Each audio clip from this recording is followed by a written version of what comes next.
You're morbidly curious what this is about. The only thing I know is it's Dead by Daylight. And it's a dating sim, which I've never played Dead by Daylight, so let me move myself over a little bit here. I've never played Dead by Daylight, so I don't know.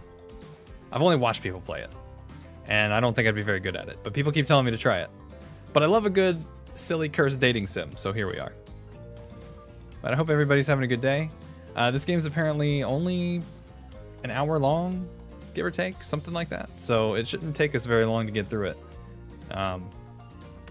Not sure how I feel about some of these characters flashing up on the screen. Who the fuck are these people? Anyway, let's go ahead and get into it.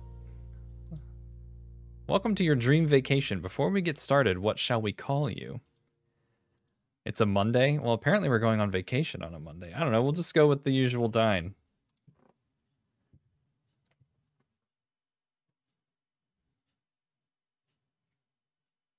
This game better be worth the 20 bucks. I'll tell you that.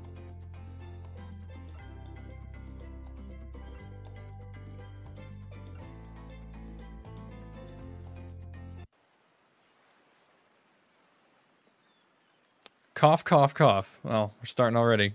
You wake up on the beach, soaking wet, salt water stinging the inside of your throat as if you'd nearly drowned. Water falls from your mouth as you open it to gasp for air. What's up, Peaches? You have no memory of how you got here. In fact, you can only remember your own name, but not where you came from or a single fact about your life. What you do know is that despite the outrageous beauty of the landscape around you, you feel incredibly sick to your stomach. Cough, cough. Wow, really went down the wrong pipe, huh? You need a minute, or can I go on? What the fuck? Because I can give you a minute. We've got plenty of time. Endless time, really. The ocean says, an eternity, if you catch my drift. What is happening? We're 10 seconds into this, and I'm already... What the fuck? Don't worry, it won't be. Oh, Jesus. Whoa, not now, ocean. Sorry, Dine. May I continue? Please, go on. Okay, then. As I was... Cough, cough. As I was saying... This is just dripping with sass. You look down at your feet, ankle deep in the crystal blue water of a newly arrived wave. What's up, Spooky? How you doing?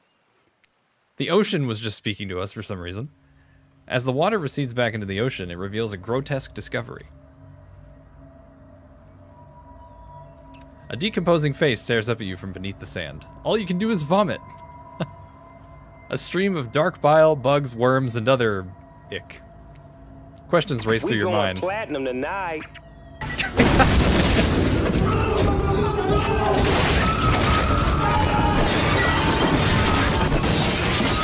I'm getting raided by the FBI every fucking stream, I swear. What's up, Mickey? And also this side. Questions race through your mind. Where are you? How did you get here? Who is behind this incredibly charming and well-spoken voice in your head? However, answers don't come easy. Your mind is completely blank. What will you do? Run, close your eyes, dig up that face. What the fuck? Okay, so this entire game is just gonna be ridiculous. I'm here for it. We're gonna dig up that face. Why not? You brush the sand away from the half-buried human head embedded in the ground before you. Wow. There is no body, just this head. As you pick it up, flakes of skin fall to the ground. The jaw falls open, revealing a gold coin sitting on the rotting tongue of this poor dead soul. Getting your hands dirty, I see. I like that. You're a take charge type. Well, look at that, see? I want a coin. You examine the gold coin briefly, happily distracted from what has otherwise been an extremely confusing morning. The sun beats down on you, drying your clothes. You check your pockets, but they're empty. Plenty of room for a gold coin, you suppose, and so you deposit it. Why, that's a nice coin you've got there. What if you were to spend it right now? I feel like we should hold on to it. No thanks. Look, I'm gonna level with you here. That coin you found, it's mine. I dropped it yesterday and I've been looking all over for it. Dropped it? Into a dead person's mouth? Could you just give it back? I'm gonna go with no after we insult this side goes up here. You just love these insults, don't you? Alright, what do we got today?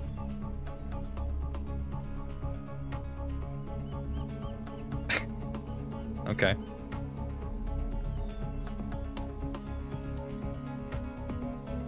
Alright. What the fuck? Okay. This side goes up. You are a pestiferous, puppy-headed ratsbane. Pestiferous as in pimping. Take that up with zombie. Puppy-headed as in high-quality, dark-colored legwear. And ratsbane as in a person of low employment. So apparently you are a pimp and a pair of pants and you have a shitty job. Pestiferous, puppy-headed ratsbane. There you go. There's your daily insult. Alright, no, we're keeping this going. Be that way then. Your mind doesn't have a chance to linger any longer on your current situation as you feel something soft bump into your foot.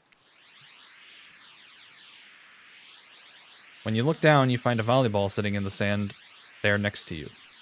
You stare down, frozen. A voice calls out from behind you.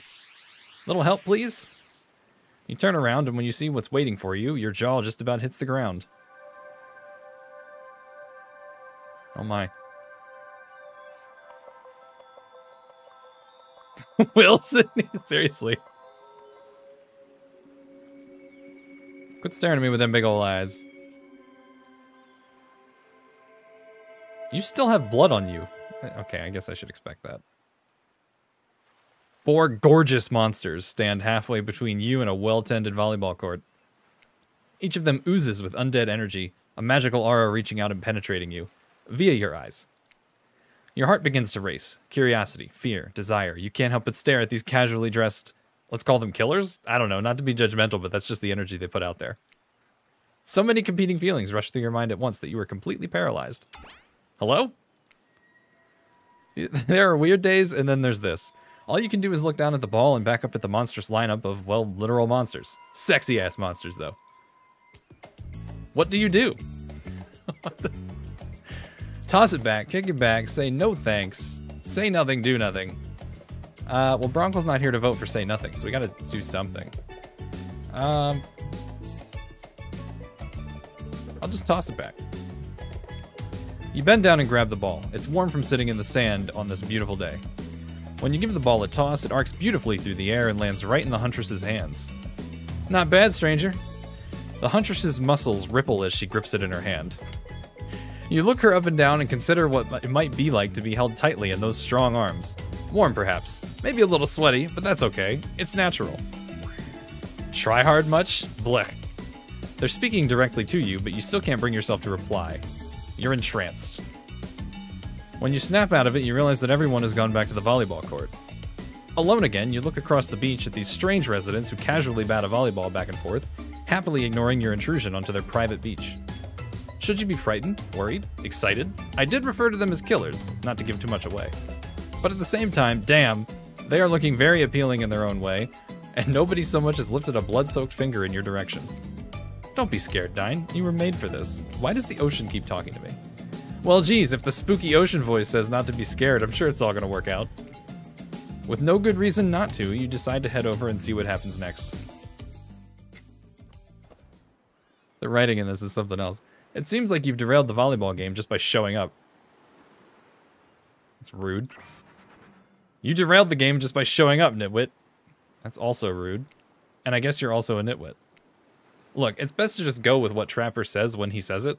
That's a policy I hold for pretty much anyone who seems to have fresh blood on their hands. Hey, don't worry about it. It's just a game. Existence, that is. Besides, you seem a lot more interesting than a silly game. What's your deal? What brings you here? You mean they're here to do more than distract from my total domination? Deep sigh. That was Wraith. The sigh means he was done with the game too. Either that or he saw a butterfly or something. Look, I don't care why this slack-jawed moron is here. I just want to know, can I kill them or not? You know you can't. At least not yet. Oh yeah, not yet. Hey, Dine, you might want to know, say something? Actually, never mind. There'll be plenty of time for that soon enough. Right now, this group has some questions for you. Be warned, answer quickly and answer well. So I'm gonna guess, can we actually die in this game? Can they just decide to kill us? This is a timed quiz, and it will be very important later. Oh, I really hope this isn't about, Dead by Daylight stuff, because I'm not going to know anything. Very important. Or not important in any way whatsoever. Probably that one. I can't remember. How attractive would you say you are? Average. I'm pretty average, I think. Just another face in the crowd, another normal, meaningless life in an endless cycle. I think you're quite cute myself, like a chipmunk or a grizzly bear. If you could have any superpower, what would it be? Invisibility, flight, super strength. Flight. Flight for sure. Technically, I suppose I can fly. Honestly, it's not all that it's cracked up to be. As far as I go, I'm still not where I want to be. What was your best subject in school? Skipping class. You could say I majored in skipping class, ha! If I had ever gone to school, I'm sure I would have done great in skipping class. I prefer skipping over walking almost always. What's your favorite animal? Oh, cat, come on. Definitely a cat. What? Why is everyone looking at me? You think just because I'm the typical cute goth girl, I have some specific love of all things cats, and more specifically black cats? Well, I do, but you can all go to hell anyway. What's your favorite color? Blue. Blue isn't good for productivity. Makes people want to be lazy. What's your dream job? Astronaut, nightclub promoter, not working at all. If we get to do whatever we really want, why work at all?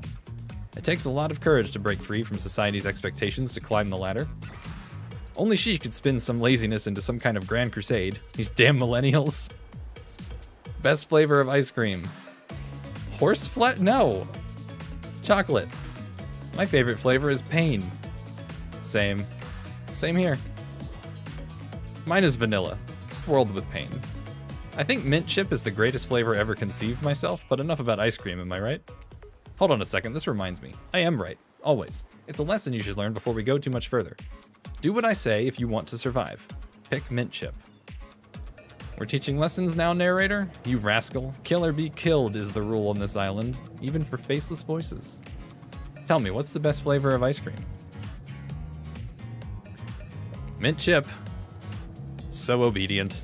I think you're gonna do just fine. Anywho, now that they know so much about you, I'm sure the group wants you to start getting to know them.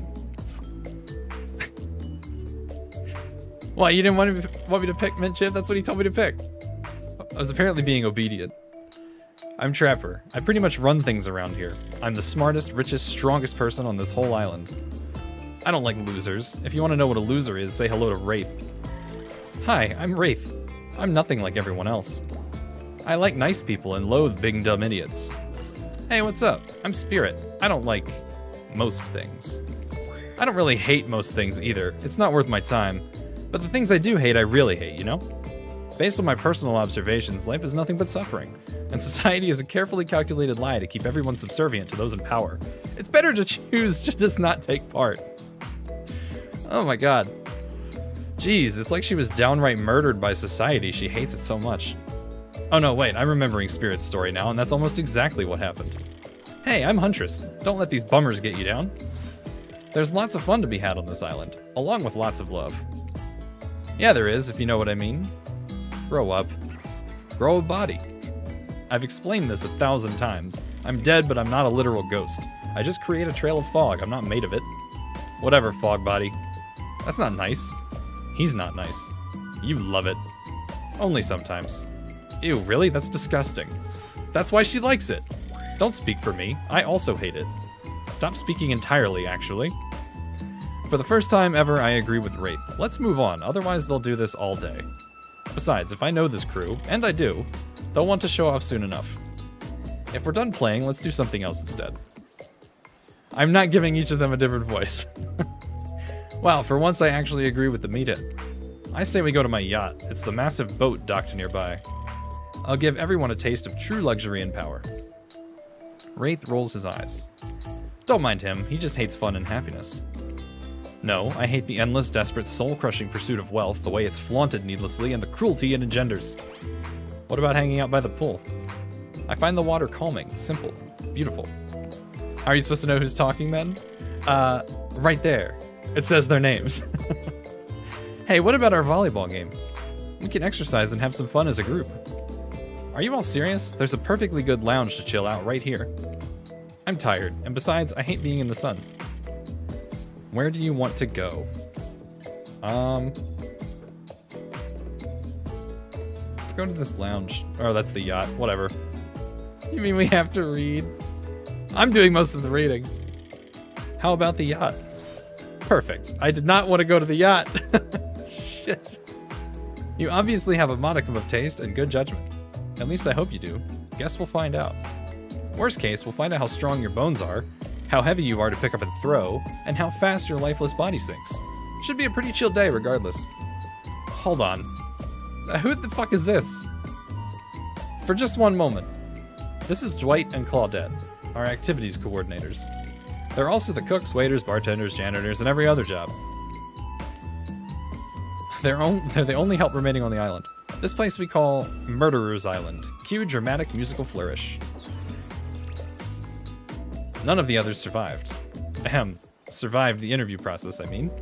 Hence why we shall heretofore refer to them as survivors with a capital S. These two have worked here a long time. Still very long. I don't actually know how long it's been. Sorry, anyway, I should probably let Dwight and Claudette do their mandated jobs. They sure look happy, but they're vibrating with a nervous energy that is starting to give me the creeps. We will now escort the group to the venue of your choosing. However, in the future we recommend waiting for us to present you with your options whenever possible, and don't just run off to various activities unsupervised. We don't have much autonomy around here. The least you can do is allow us to do our job. The most you could do is help us get off this Dwight. Yes, pardon me. Please follow us. Hey, narrator? Yes? Something I can help you with? Those two, Claudette and Dwight, did they just start to mention something about wanting to escape? Is escape an option? Should I be trying to escape? Escape? Them? Oh, no. No. I think you're mistaken. It seemed like Dwight was asking for help to get off this island, though. Oh, right, that. Yeah, that's true, he was. But he just meant that he wants to get to the other vacation island getaway, a couple miles south of here. It has much fancier accommodations than this island. It's one of those big corporate outfits, quite exclusive, where all the famous celebrities hang out. Very luxurious. Doesn't quite have the charm that this island has, though. Trust me, you wouldn't want to go there. With all the money, that comes a lot of restrictions. That sounds sus. This is where you belong. Now, off you go. It's time for an activity. On this island, your decisions matter. Mostly. When I agree with them. Not like that other island. So what'll it be? Okay. Yeah, I didn't want to go there. I want to go to this. I didn't want to go to the yacht. I wanted to go to the lounge. Finally, freedom from the preposterous premise that the four of us would be engaged in some sort of thrilling 2-on-2 volleyball match. There you go, this side. Apparently this is where the spirit is. Spirit looks at you from beneath her gigantic sun hat. She takes a conspiratorial tone. I don't know whose idea volleyball was in the first place, but I hate them. I tried to feign a sprained ankle, but everyone already knows that I'm technically float above the ground, so nobody believed I was even putting any pressure on my joints in the first place. Then I tried to annoy everyone by not giving a crap, and when that didn't work, I tried whining, and when that didn't work, I threatened to kill every single person on this island. Shit. But it turns out I'm not the first to toss those kinds of threats around on this island. So thanks, I guess, for getting it called off. Are we threatening to end each other again? Ha ha ha ha. Now it's Dwight who takes on a conspiratorial tone, his eyes shifting as he slips into a loud whisper. Please, just make it quick. Is that what you'll be saying when we get behind the bar? To make the drink of your dreams. Okay. Ah. Ah ha ha ha. Hilarious, right? Right, Dwight? Yeah, right. So what'll you be having? Give me a sangria. Something fruity but refreshing. Hold the coconut rum. A sangria, maybe? My pleasure. That sounds nice. We used to make drinks like that back home. Well, not we exactly. I watched someone drink a drink like that once. They looked happy. Now's your chance to be the one with the drink. What do you say? This is some sort of juice for a child? Are there children hiding about? No, it's for adults, the kind who like, tropical fun. Oh, I see. Huntress really seemed to perk up at the idea of kids being around and is bummed to hear there aren't any, but I'm quite glad it's just grown-ups on this island, personally. Little ones should definitely not be exposed to this. Not my cup of tea, but okay, sure. We can still use it for a toast, yeah? To new adventures. To new friends. To, clink. Did you just say clink? No. Since we fulfilled your requests, it's time for you to return the favor. I should have known there was a catch. Icebreaker time. I swear, had I known they'd pull this kind of faux enthusiastic community building crap, I'd have suggested we attempted to walk to the lowest point of the ocean before I ever set foot near this bar. You don't think it could be kind of fun? A little fun? Never mind. I hate it. This sucks.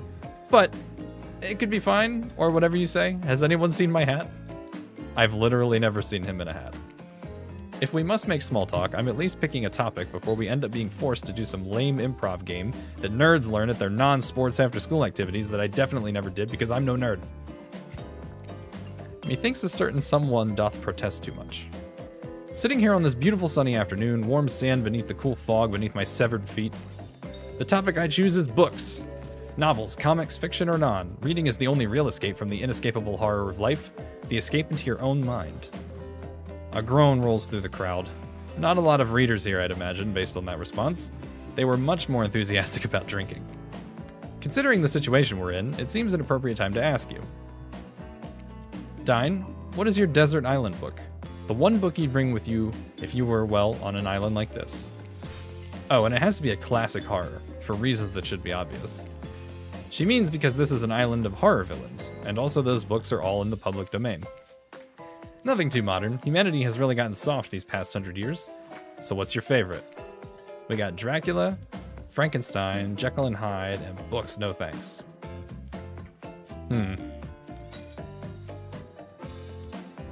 Frank? Like Frankenstein? I was gonna say Dracula. Well, we can go with Frankenstein. I didn't actually read it, but I've seen like 3 movie versions of Frankenstein. They've all been pretty good. You know, you can lie to make yourself look smarter. They're killers, not mind readers. Ooh, that's a good one. Seeking knowledge but finding only death? Yeah, I've been there. I can't say that my experiments have been as successful, but, well, fingers crossed. And fire? Don't even get me started. Experiments? Crap. Not again, I swear. Every excuse you give him, it's to talk about... Shut up. Did you just tell me to shut up? Sorry. Take it from me, this one likes to think he's the scientist, but he's actually the monster. Can't I be a little of both? Like I said, I haven't actually read it, but that sounds smart enough that I'd be willing to believe it's the true meaning of the story. Enough about these old stories that belong to someone else. I think it's time to make up some new stories of our own. Before you know what's going on, Huntress is waving an empty vodka bottle in the air, a devilish twinkle in her half-mask covered eye. Might I suggest something a little naughty? What the fuck? Let's all get in a circle and spin this bad boy. Great idea! Who the hell is this? The Trickster? Trickster? Isn't it a bit late to introduce a new character? I thought I was the only one who gets to make the rules, so I'm not sure who I'm asking. But I wasn't ready for this. Well, hello, and who is this new fan in the waiting? Beat it, hack. I don't know, what's the harm in inviting one more person to join the circle for our game? That K-pop dude? Oh, I can't say. I was just saying it's a great idea, while also teasing the secret Trickster ending. I've got much, much better things to do than hang out here. I'm famous. Toodaloo. Okay. The rules are simple. First you spin, then you swap. Spit, that is. But let's be clear, this ain't a peep show. We're here to have a good time, but in a classy way. All makeouts will happen out of view of the public eye, real romantic-like. Yes, romance is the goal, so we'll all be waiting here in complete silence, trying to listen in and use our imaginations while you make out on the other side of the bar, but not watching. Like adults. Romantic, well-adjusted adults. Dine, you're up. You grip the bottle in your hand, and put your fate in the hands of the empty bottle gods. Minigames consist of 2 parts. On top, a pointer which rotates in a clockwise direction, and the bottom, the target you're going to be pointing at. This here upcoming minigame is a special minigame, perfect for the less coordinated because there is no winning or losing. Well, not technically. Wherever the pointer stops, that's your result. I suppose if it doesn't stop where you want it to, that's a bit like losing, but no one has to know if you don't tell them. Okay, ready to play, or would you like me to repeat that? Ready. Away we go. Spin the bottle and see who you're gonna smooch. Oh, Lord. Oh, God. You got Wraith. You two are meant to be. Psych, you have to actually spin multiple times to get your real result. First to get to 3 times is your true match. That's how we play hardcore spin the bottle on this here island. Now get your spin on. Okay. You got Spirit. Oh no, you got Wraith. We got Spirit. Shit. We got Spirit, okay. Spirit is your true match. There you go, this side. Ooh. Just this morning, you were waking up on a strange beach surrounded by strangers with murderous intent. Now you're looking across a beach towel at Spirit, lust in her eyes, sweat glistening on her skin. Your heart races. You can feel your pulse pounding in your ears. Spirit takes you by the hand and you sit face to face at a private section of the bar. She begins to reach for you, putting her hands on your shoulders. You're sweating, but not in the sexy way she is. You're sweating in the gross way that you'd sweat at the interview for a job you're not even remotely qualified for. You don't know what to do. If you try and lock lips in this state, you might gross her out so completely that she'll never be able to look at you romantically again. Spirit, I have some bad news for you. I have something in my teeth, don't I? I think it might be seaweed. I have no idea how long I was in that ocean. No. Well, maybe, but that's not what I was going to say. It's not happening. Not now, maybe not ever. If they think I'm going to make out with some stranger just because a bottle told me to, they've got another thing coming. And so do you. Namely a katana, into your heart, if you even try to make a move under such absurd circumstances. I wasn't gonna. Yeah, I know, you seem pretty harmless, and not at all that bad to kiss, if I were interested, which I'm not at this moment in time. Are we going to tell them we kissed? We are. I'm not above lying to get what I want. So that thing about me being not that bad to kiss, was that a lie to get me to play along? If you want to know the truth, figure it out for yourself. But don't expect this life to just hand you gifts like me. All I was ever handed was pain and suffering. Treat me well and I'll return the favor. Otherwise, try a different route and see what happens. I hate to break up such a passionate moment. That we only assume was passionate because we'd never spy on you constantly while you stay on this island. But dinner is being served right away, and we must insist that you join us. We wouldn't want anyone dying of starvation, when there are so many more interesting things to die from. She's a vibe. Is that who we want to focus on, is the spirit? Seems like the next activity is mealtime? How quaint. You're expecting what? Capture the flag? Do you know how complicated it is to run a game like that? Much more so than sitting and talking. You arrive at the cookout area to find an assortment of picnic tables scattered around. What were you expecting? Some kind of grand hall with a huge banquet table? This ain't some prestigious fantasy epic like you'd find on cable. Dwight and Claudette usher you to your seat, but there's very limited seating directly around you. And, oh, great. Terrific. It seems that everyone wants to sit next to you. Of course. Even better is that they don't want to sit next to certain other people either. To start, no one wants to sit next to Trapper. Meanwhile, he refuses to sit next to Wraith or Trickster. Oh yeah, Trickster is here. Surprised? Yeah, well, they don't call him Expected Stir? I'm sorry, even I get nervous around crowds of killers, and my whole shtick gets a little flustered. Hey there, you're looking good, Dine. Real good. And we literally can't let Huntress and Trapper sit together. No, seriously, their arms are too big. They can't fit at the table if they get side by side. Look at this. We can't even fit everyone on screen at the same time. You probably think it was an error, but it's not. It was completely intentional. Let that be a lesson to you. Every error you think you see is a choice. Got that? Okay. Dwight and Claudette are directing traffic. You sit on one side. The rest of them will sit opposite of you. Huntress and Trapper can sit at the ends with their enormous sexy arms. Now that everyone is seated, we can begin dinner. Tonight's meal was prepared slowly and carefully with both love and hate for 12 hours over a spit.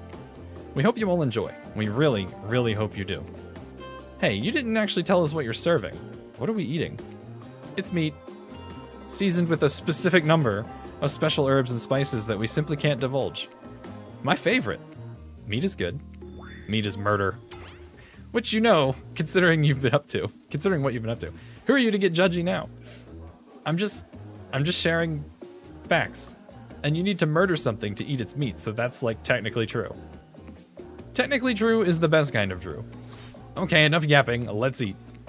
Hey, Dine, you thinking what I'm thinking? It's gonna be a person on that spit, right? Or several parts of overlapping people, perhaps. I haven't seen many pigs wearing palm tree button-down prints, you know? When you look closely at the spit, you spot what definitely appears to be scraps of fabric sandwiched between some layers of meat. I think I might be sick. Is there anything else to eat? This took 12 hours, and we do literally everything on this island. Actually, there's one thing you're not doing today. You're not carving up this delectable meal. Wow, he's right for a change, because I am with my broad axe. It's the perfect tool for easily chopping anything in twain. First, who says twain? Sometimes I swear it's like we're all from completely different historical eras. Second, I'll handle this with my cleaver. Fast, powerful, and clean. At least it's clean when the meat is cooked. No blood. Ugh, you two and your ridiculous bicep swinging contest. Enough. Grow up. Obviously, my gorgeous katana is the only option. Obs. The hell it is. Oh, I'll show you both my katana and send you to actual hell if you'd like. Please stop. Please. I hate when we fight, or talk, or even when we look at each other in the eye. I can do it. I have the skull of Azarov. Great. Instead of slicing it up, you can club it to a second death. Hey, Dine, I know this isn't what you want to eat. But hurry up and volunteer to carve up dinner. Otherwise, this will go on for hours. No hyperbole. They once argued over who had the most effective weapons for 72 straight hours. And it doesn't matter which one does it. When they're done, they will take even longer cleaning their weapon, all the while explaining the value in maintaining your tools. Despite being a bunch of cold-blooded killers, for some reason they're always terrified of tetanus. Hey, why don't you just let me carve up dinner? Splendid idea. We'd hate for it to get cold. He hated when it got cold. Here's a machete, freshly sharpened.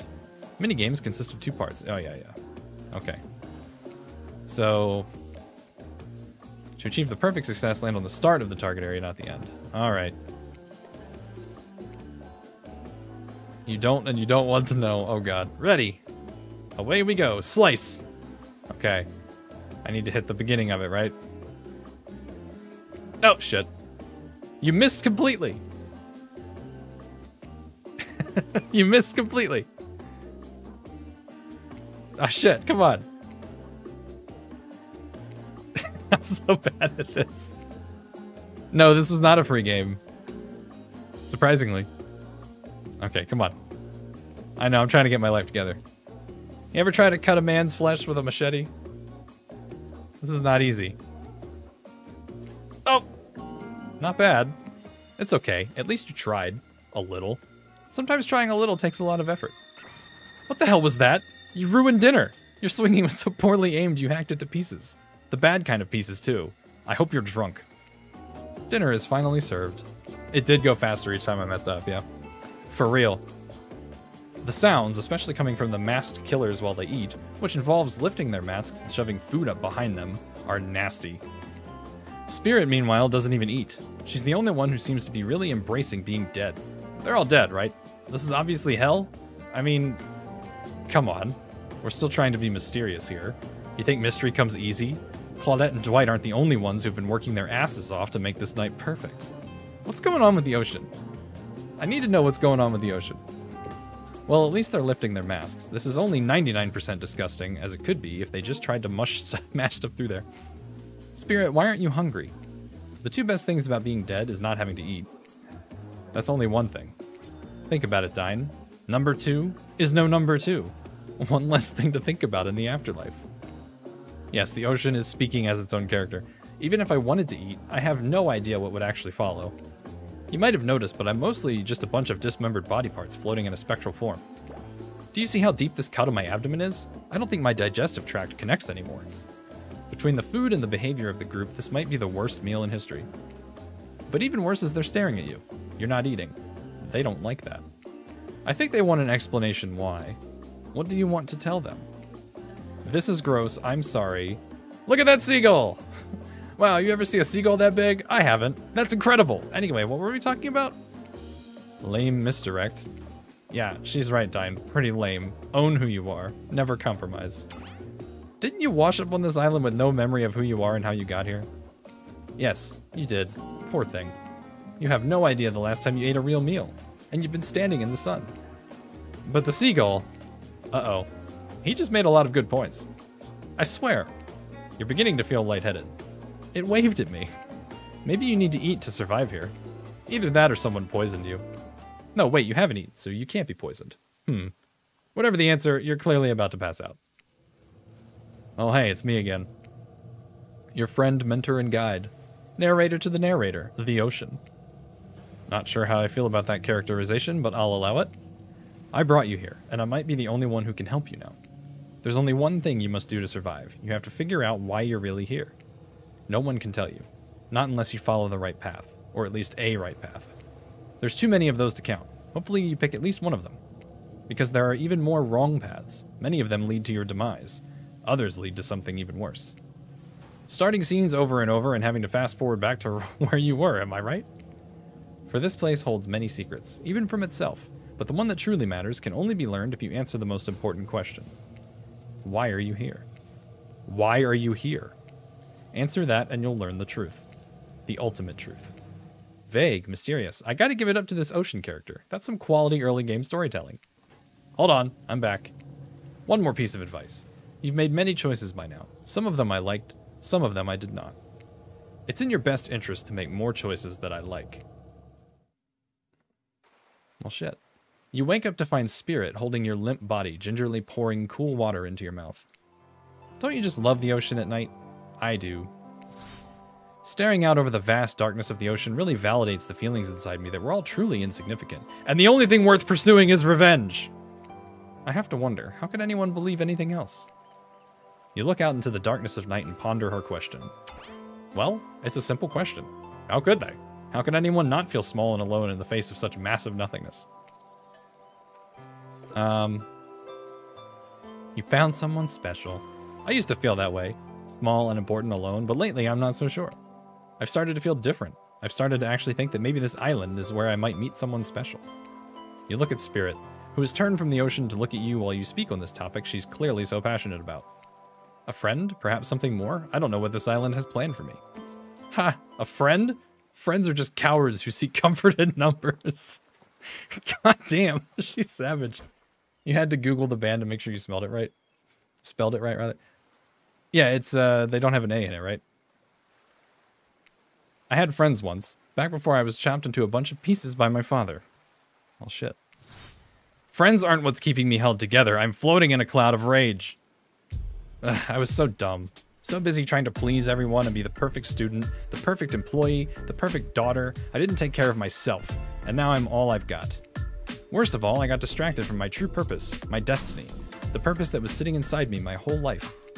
Okay, so this might sound a bit silly, but Spirit looks around to see if there's anyone else on the beach. When she's convinced that it's only you two, she continues.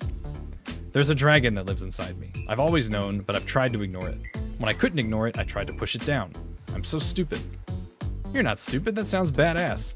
Right? But I didn't let it out, and then I, you know, chop chop, and now that dragon is pretty much a one-track revenge beast. But enough about me. What's inside of you, stranger? Nothing but darkness. No dragon, just a lot of fire. Huh. There's 2 dragons. Yeah, I've got 2 dragons. I'm better than you. I'm just gonna say no dragon. Option 1? Nothing but darkness. What is this, Kingdom Hearts? I'd have to kill a dragon. Oh no, I'd kill to have a dragon. I know how to read. Maybe not the best choice of words. I mean, a dragon sounds awesome. Honestly though, I don't feel like I've got anything inside me at all. Just darkness, never-ending darkness. And here I thought Spirit was the biggest goth on the island until you arrived. Perhaps I could light a torch and search through that darkness. Just as things are really heating up, you hear a flurry of footsteps behind you and you quickly spin around, ready to fend off whatever new danger has popped up on this strange island.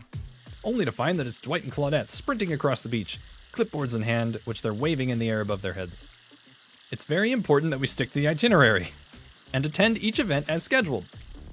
Playing sick for cute flirt points was not a part of this evening's activities. That's strictly slotted in for after campfire story time. At this rate, we'll be late. Playing sick? No, no time for excuses. Well, there is, but that's scheduled for what comes after the flirting. Go, go, go, go. These 2. Once everyone has gathered at the fire pit, Dwight and Claudette quickly make an announcement. We're not going to blame anyone in particular, but someone, and we're not going to say who, so don't worry, you hasn't been sticking to the schedule. That means that we're behind on time for evening activities, and we'll only have time for one person to share their special spooky nighttime story. Just one story? But storytime is my favorite activity. This is a narrative-heavy experience. You're telling us that only one person gets to share. How will we decide who? Oh, great, we have to decide as a group? That never goes well. Whoever did this, step up now. I swear I won't be angry. I'll merely chop your head clean off. No fuss, no muss. Voice trembling, you realize this is probably it for you, but you embrace your fate. Sorry everyone, I think they're talking about me. To be honest, I still don't understand how this whole schedule thing works. I guess I lost track of time while I was passed out. Been there before. Even though it's taking some pressure off of me, which is an absolute dream come true, is it really fair to pick on the newbie? Seriously, has anything here ever happened on schedule, even once? Damn it, Donald. It is a Kingdom Hearts game. Damn it, Donald, if you try to flex that authority gimmick one more time, so help me, I'll snap your head off so quick, and then I'll drown you in his blood, Cynthia. Fuss and muss are back on. You two know I love to hack, slash, and slice. We all know you love to kill. It's almost all you talk about. Nobody named any names. Who even knows any names? Not us. I renounce my name. Who's Donald? Who's Dwight? Who even knows anymore? Call me nobody. Still a Kingdom Hearts game. But we still gotta get started on story time, so... Dine, who do you think should go? Ah, damn it, that's a name. Please, pick somebody quickly so that this tropical vacation doesn't turn into a bloodbath. Alright. I'm guessing we're just gonna go with Spirit. I choose you, Spirit. Whoa, whoa, this entire experience is being carefully crafted to avoid an IP infringement lawsuit. Let's be careful with the catchphrases, yeah? Really? You want to hear from me? Spirit huffs and dramatically rolls her eyes as she gets to her feet in front of the campfire. Don't let her talk you out of it, she's great with ghost stories. I don't know where she gets it, but she comes up with the scariest stuff. Seriously disturbing, even to me, and I literally pulled a guy's skull and spine out once with my bare hands. Talk about bullshit stories. If everyone else is going to chit-chat, I guess I can just sit down and... Huntress's eyes go red behind her mask and both Trapper and Wraith take their seat. They know when it's worth fighting and when it's not. Ahem, well, I hate to break it to you, but tonight's story isn't scary. It's a romance. Too late now, though. I was selected, and so I'm going to tell my story. I call it... The Prisoner's Kiss. You notice that Huntress and Wraith are both staring at a giant tub of popcorn. Nobody offered you popcorn. It was a dark summer night. Warm rain seeped from the sky like blood from an old wound. Detective Hada, a celebrated investigator and renowned hostage negotiator, was called to the scene of a strange occurrence, unlike anything she had ever seen before. When she arrived, the scene was chaotic. Crowds had begun to gather. A dozen other officers were doing everything they could to keep curious onlookers away, but how could anyone resist wanting to know more? For there, in the middle of a busy market, had appeared a giant box, strange, alien in its appearance, and massive in size. No one knew how it got there. Was it delivered? Built on site? In such a busy area, how could something like this just appear? A mystery, it was as if conjured by magic. But this was no illusion. The huge box was very real, and someone was trapped inside. Spirit pauses her story to look from face to face of each audience member. She has no expression, but you feel her vibrating with energy. She's in her element. Help me, cried someone inside the box. It was a man, terrified, trapped, imprisoned, his voice trembling. By now, it was as if every detective in the city was there, looking this strange structure up and down, inspecting it on every side. It didn't make sense. There were no doors, no windows, no fasteners or seams. It was completely solid and much too heavy to move by hand. Solid, that is, except for a single small slit, just enough to see the bloodshot eyes of the prisoner trapped inside. I don't know what happened. I woke up, and here I was. I'm so scared. Please help me, cried the man as if pleading for his life. No stranger to tense situations, Detective Hada comforted the man. She used her training to calm him and buy time for the other investigators. However, time did not bring clarity, only anxiety as the night dragged on with no progress at opening the box. And as the night grew longer, the seeping rain puddling on the ground, the man inside grew more desperate, more sad and lonely, more pathetic and in need of help. But Detective Hada was no help at all. Powerless to save him, guilt began to weigh on her like it never had before. Don't let me die in here, the man begged. Don't let me die alone. Stay calm, instructed Detective Hada. You're not alone. I'm here. Hell, half the town is here. We're all in this together, and we won't let this be the end of your story. Looking through that narrowest of passageways, Detective Hada watched her own reflection in the tear-filled eyes of this strange, sad prisoner. Together they both wept in silence at the hopelessness of the moment. Promise? Asked the man. Promise that I'm not alone? Yes, she promised. I do. A simple pledge. She felt an instant connection like she had never felt before. Not to her family, not to her friends, not to any of the other hostages she had worked so hard to free before.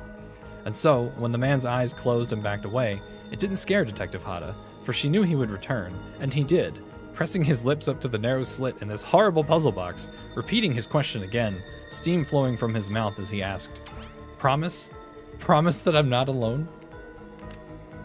Yes, she promised, I do, and pressing her palms against the cold outside of the box, without truly knowing why, Detective Hada leaned forward and placed her own lips up to the opening, letting her breath creep into this strange structure, allowing her warm lips to fall on this man's.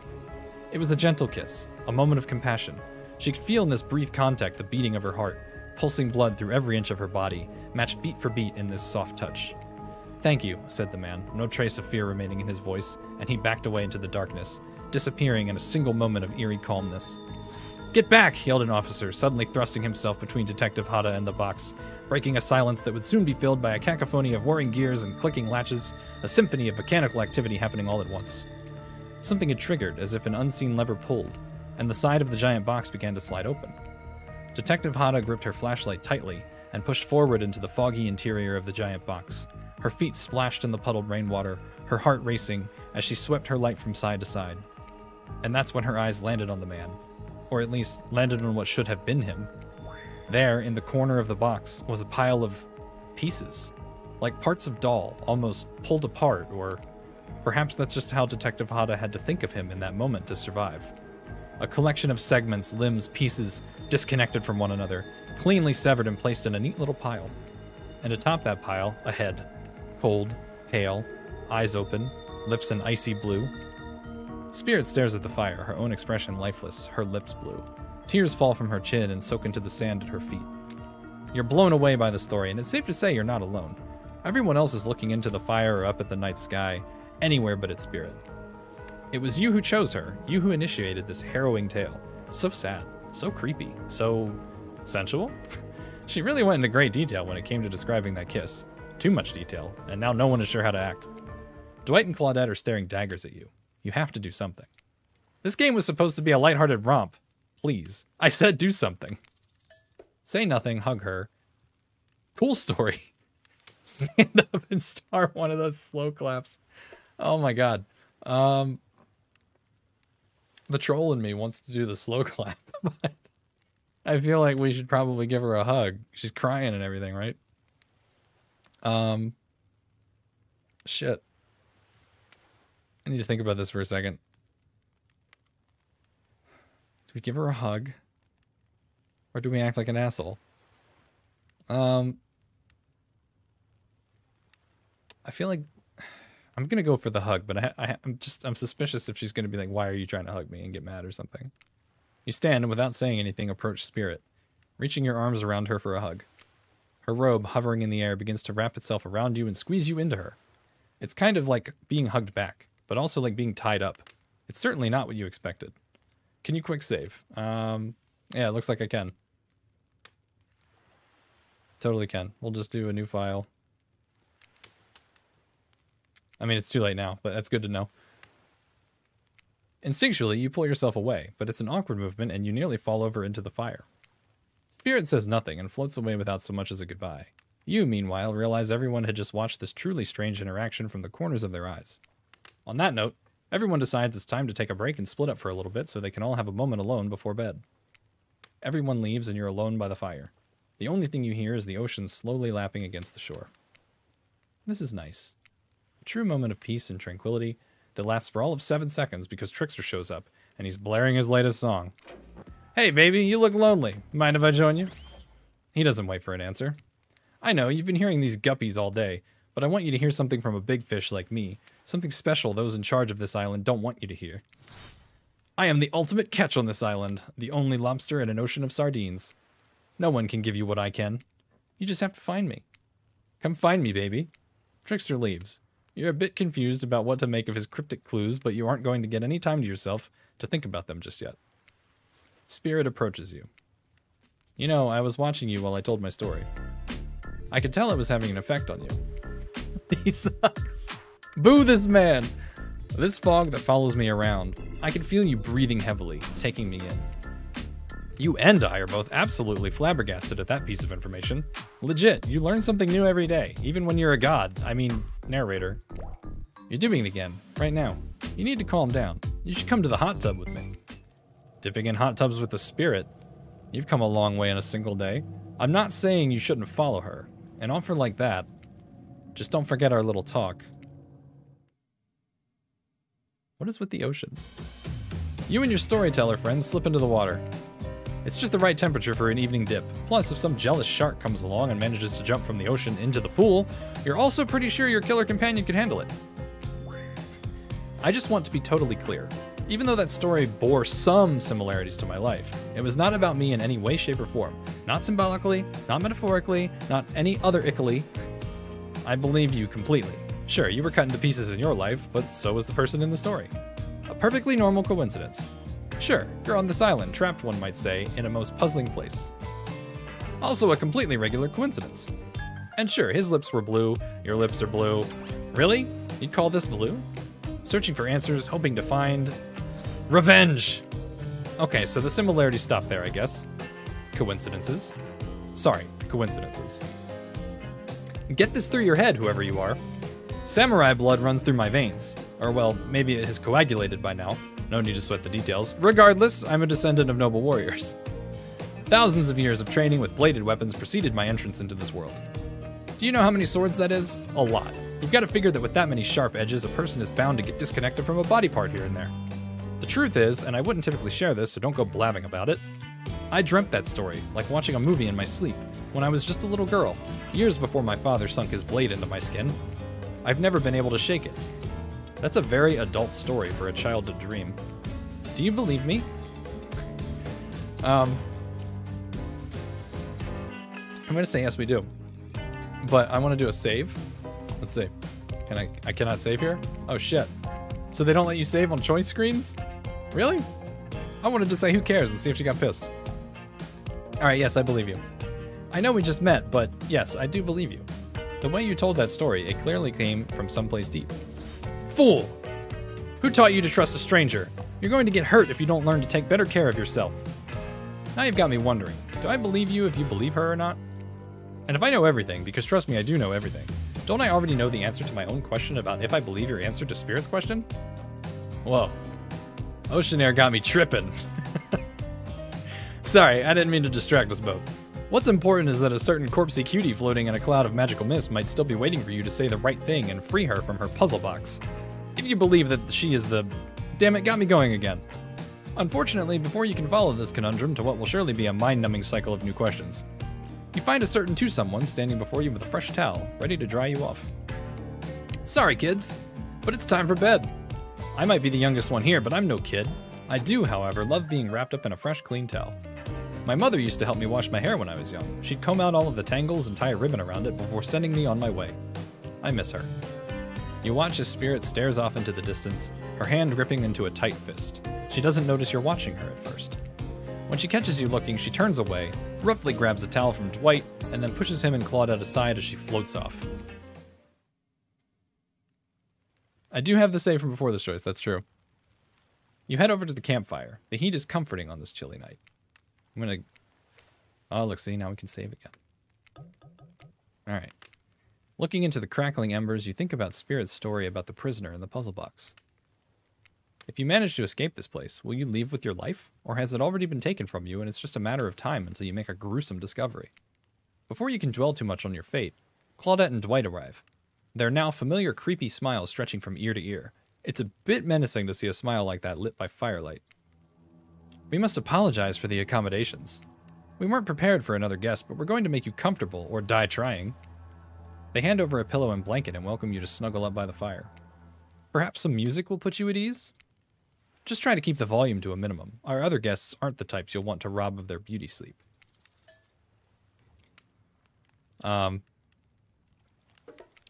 Ready? Away we go. As you relax and look into the fire, the radio begins to fuzz and flicker. You examine it and decide that you might adjust the dial and fix it. Oh, Jesus. Okay.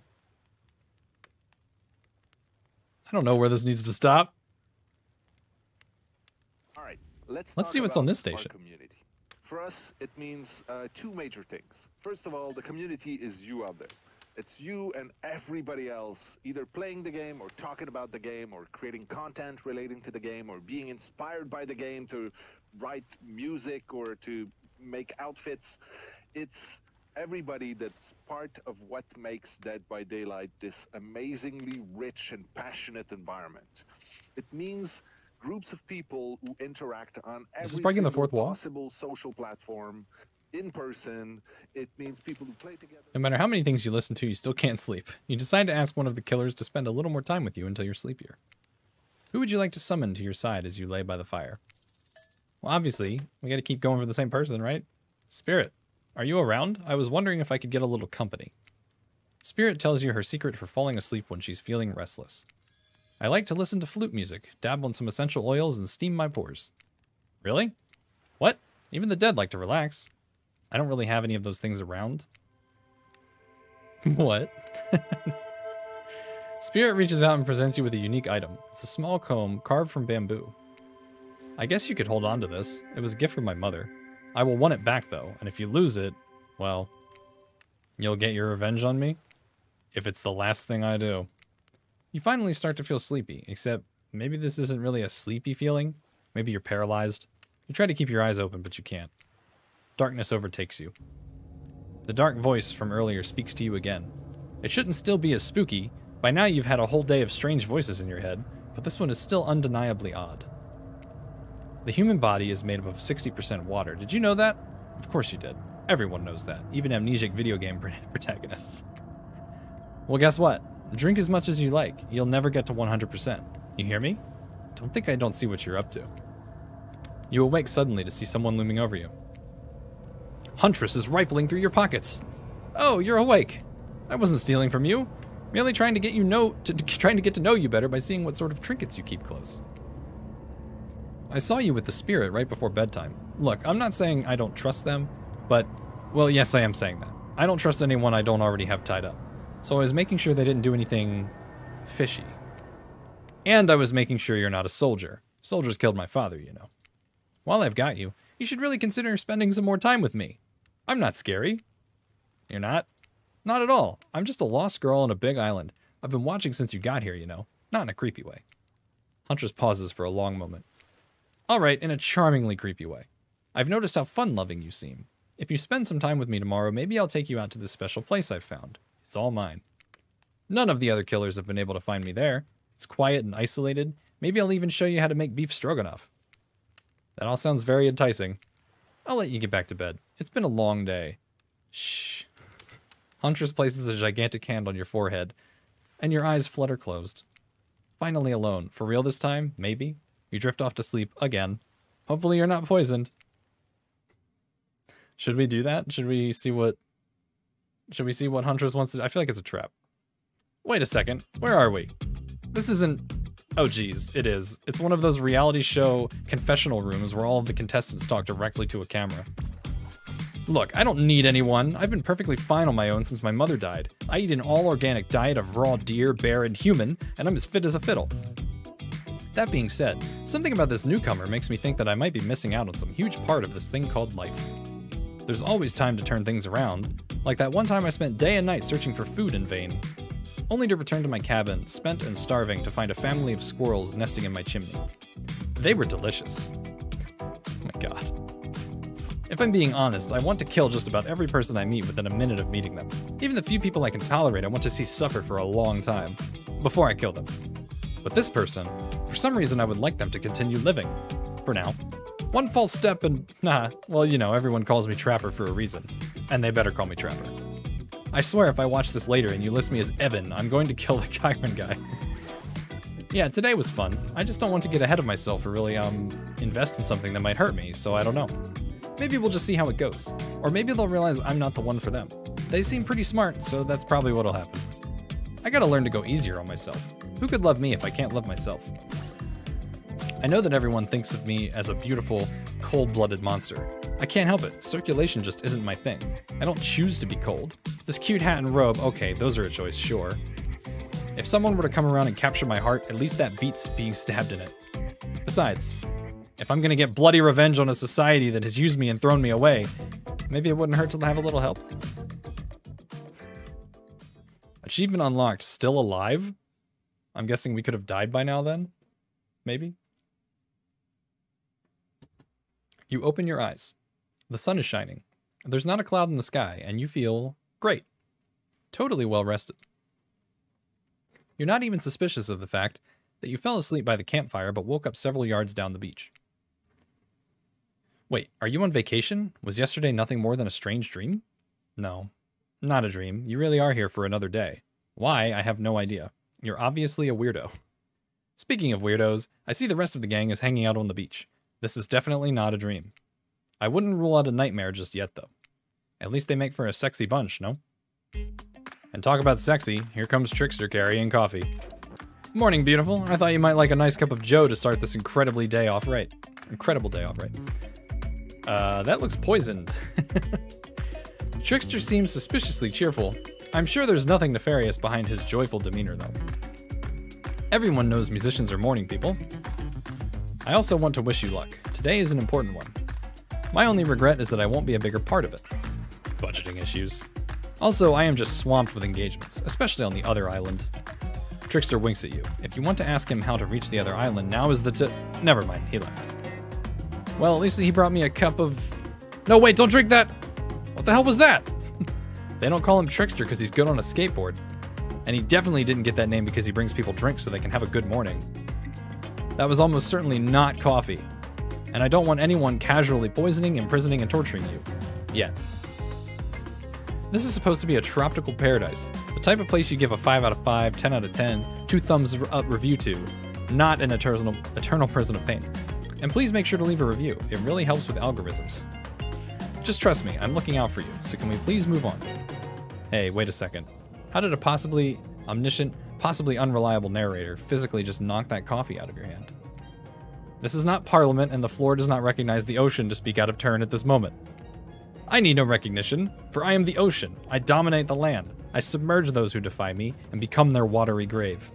Actually, speaking of graves, I would like to say something. Something of grave importance. Fine, go ahead.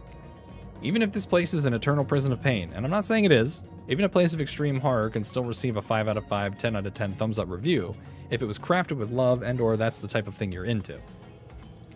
You know, the ocean is right. A lot of hard work goes into a place like this. You should really judge it on the artist's intent. And whenever possible, start from the mindset of giving them the benefit of the doubt.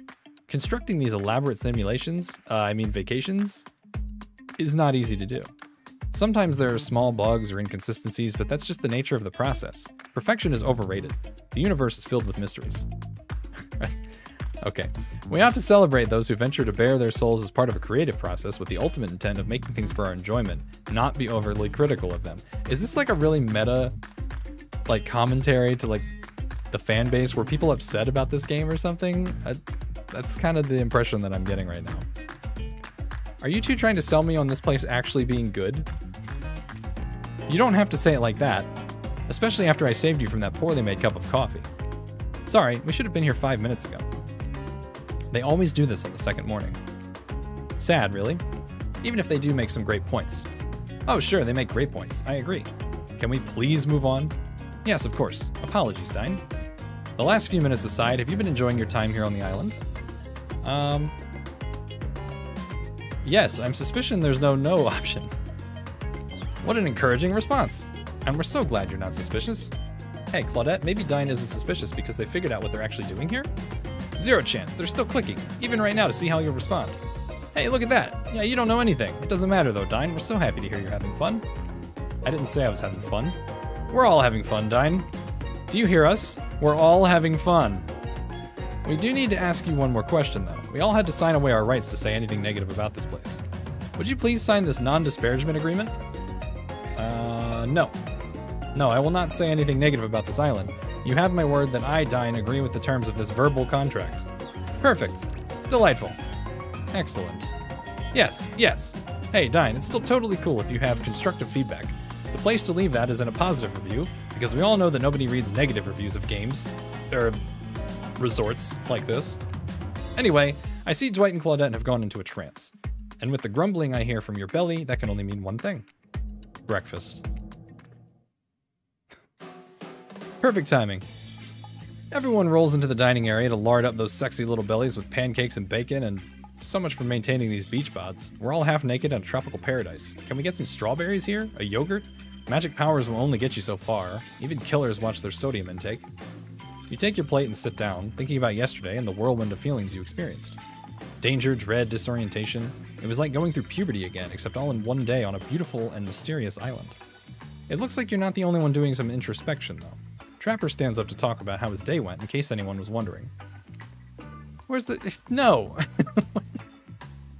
You do that on your own time, sir. Personally, I wasn't. I'll be honest, I didn't expect you to survive yesterday, so congrats, I guess. Whether you survive today is 50-50 at best. Good luck? Well, that was bizarre. Back to your nope. Now Huntress steps up to talk about her feelings. This island is treacherous. I don't know what the newcomer thinks they are doing here, but it certainly isn't helping any of us. Whoa. Huntress pretends to be all independent, but is she secretly kind of miffed you and her aren't getting along? Ah well, that surely must be it. No one else would weirdly stand up during breakfast to... And just like that, here comes Spirit. Did everyone sleep well? I did, or should I say I did not. I haven't slept in 20 years on account of the whole burning quest for familial revenge thing, and last night was no different. So in that case, it was exactly how it should be. Got a lot of reading done, though. Now, if you don't mind, I'm going to go back to quietly resenting being trapped here with you all while looking cute doing so. Guessing Wraith has had enough time to work up the courage to speak in front of a group. Ah, perfect. There he is. Take us home, Wraith. Oh, hey, that was fun yesterday, huh? Yeah, I mean, not like too much fun. That would be weird. But like, a good amount of fun. And now they're all looking at you expectantly. Wait, are you supposed to stand up and explain how yesterday made you feel? I think I need to process everything by myself. I'll see you all soon. Damn, what a power play. Keep on wanting more. You're getting good at this game. Or, sexy, true-to-life experience. Shame you didn't get to eat any breakfast, but so be it. What the hell? After breakfast, you head to the hot tub by yourself to clear your head. Yesterday was, in short, a lot. Before you get there, though, something catches your attention. You hear that? Who are you addressing? Me? Yeah, I guess. That is okay, right? You know, I might be pursuing a relationship with one of these 4 fine killers, but it feels like the person I'm getting to know the most is you, narrator. It's only okay in so much as it serves to illustrate that you've lost your mind, seeing as how I'm not real and all. Yeah, and I heard it this time. I think it's coming from behind the pool shed. No, stick it there. A little more, a little more. Oh yeah, that's it, yes. How does that feel? Intense. Nice.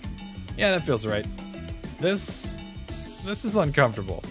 Now I want you to take that and put it right. Yeah, you know what I'm talking about. Just like that? Exactly like that. I swear I had no idea these two even do, whatever it is they're doing. I'm afraid to look. Please say something so they know you're close by and can hear everything. Oh wow! Look at this super cool bottle of Trickster brand suntan lotion someone left on a chair. Anyone know where I can buy some? Damn it! Aw, come on, a little privacy, please. Dwight is panting and Claudette has a crazed look in her eyes. Sorry, I didn't know how else to let you know I was here. And then I could hear you, well, you know. No, what? What do you think we were doing? You were doing... I don't know exactly what you were doing, but it sounded like, fun? You think 2 people trying to find new ways to kill each other in a desperate search to make their own death permanent is fun? Oops. We get 5 minutes to ourselves every day, and we spend it hoping if we stab each other in just the right spot, we won't get resurrected. I've come to believe that the key is finding the exact place we need to bleed out from, and I believe that place is in our appendix. Why else would it be there? Makes sense to me. Did you actually think we were... me and him? Dwight? You don't have to laugh that hard. They get it. Ah ha ha ha ha. My life is a nightmare, and yet somehow it's never been worse than right now. Let's go, lover boy. I noted all our entry runes, and our 5 minutes is up anyway. Good luck, Dying. You're gonna need it. And hey, if you figure out how to escape this island, please make sure your ghost tells us how. That's what I should have done. That was both a tragedy and a comedy. A cragmedy. Shut up, I like it. Anyway, where were we? Oh yeah. You're heading to the hot tub by yourself to clear your head. Yesterday wasn't short, a lot. So far today has been exhausting too. But you're dedicated to achieving a true centered sense of calm. No drama, no bullshit, just soaking up sun in a heated pool. Today you're on a date with you. Ooh, I like that. I want to be on a date with me. Who would make the first move? And aside from that disturbing thought, all is going to plan until a shadow blocks your precious sun. Spiky tipped, like a palm tree is bending over to screw with you. But it's no tree at all, it's... Hey babe. Breakfast is weird, huh? Everyone just getting up and announcing how they're feeling. What's that about? Some forced kind of check-in with the group?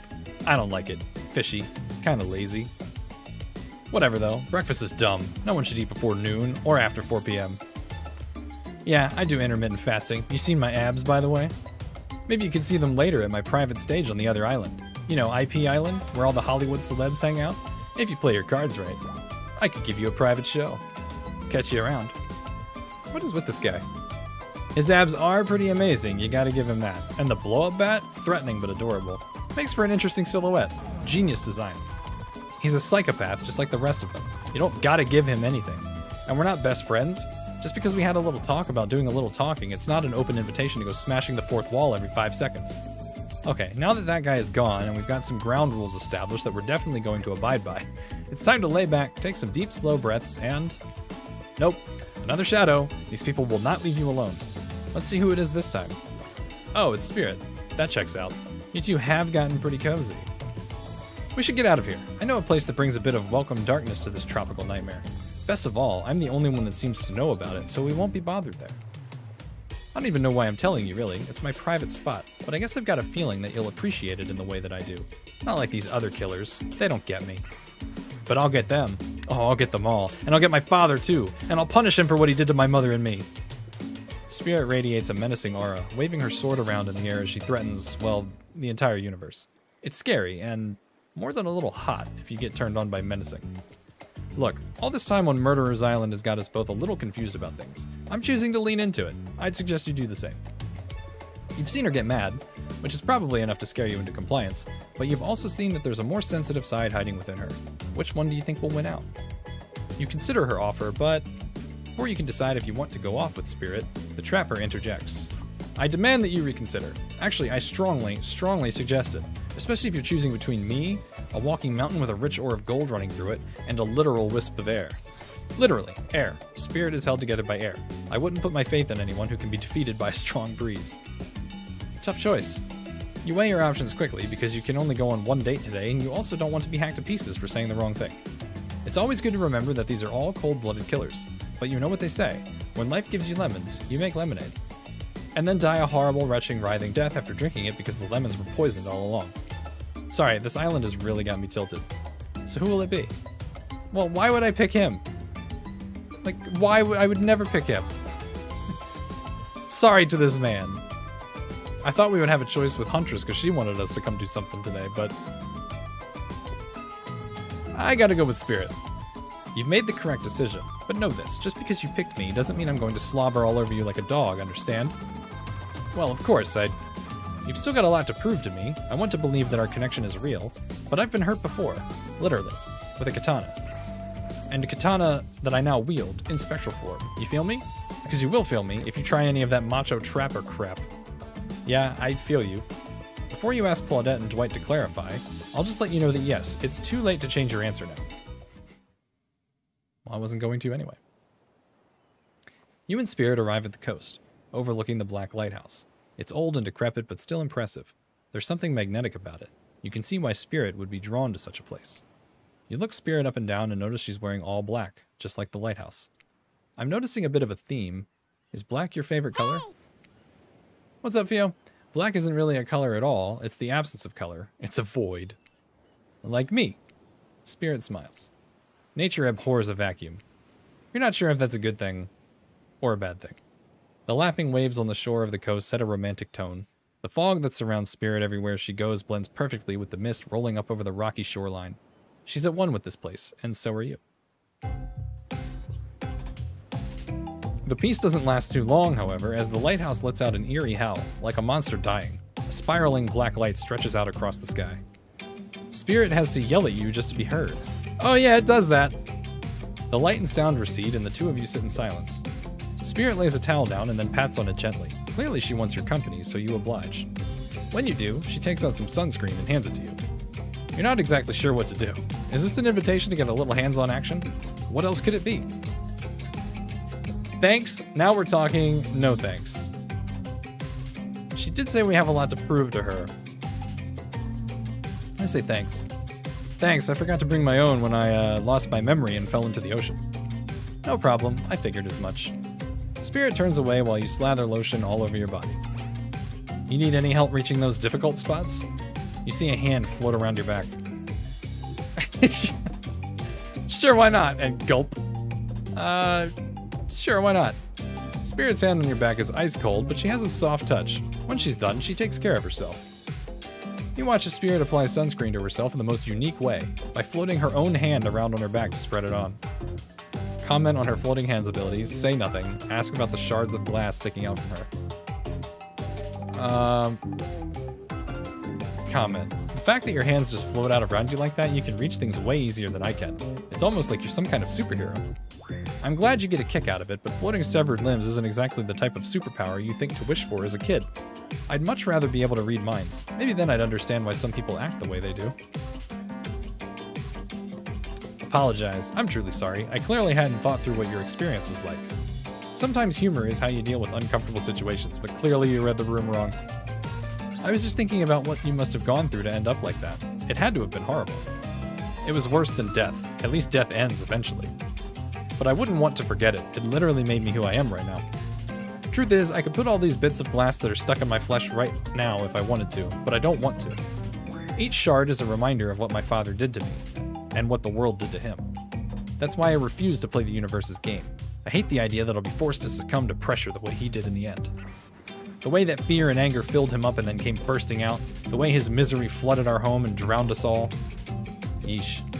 It's hard not to think about revenge. The dragon inside me, it's doing to me what the world did to him. I have to fight it, even though it gives me strength. I must maintain control. You're stronger than he ever was, I'm sure of it. I appreciate that, Dine. I suppose a little help isn't a bad thing. In life, in love, this world is a lot to endure alone. Maybe I could use a little assistance reaching my delicate toes for a bit of lotion. You know, having your body contorted into these vengeful poses, it really does a number on my joints. It rubs the lotion on its skin. Oh, Jesus. It's a mini game? Oh, come on. Just a severed foot. Not bad. Shit. You missed completely. I'm so bad at this. Hey, how about that? Perfect.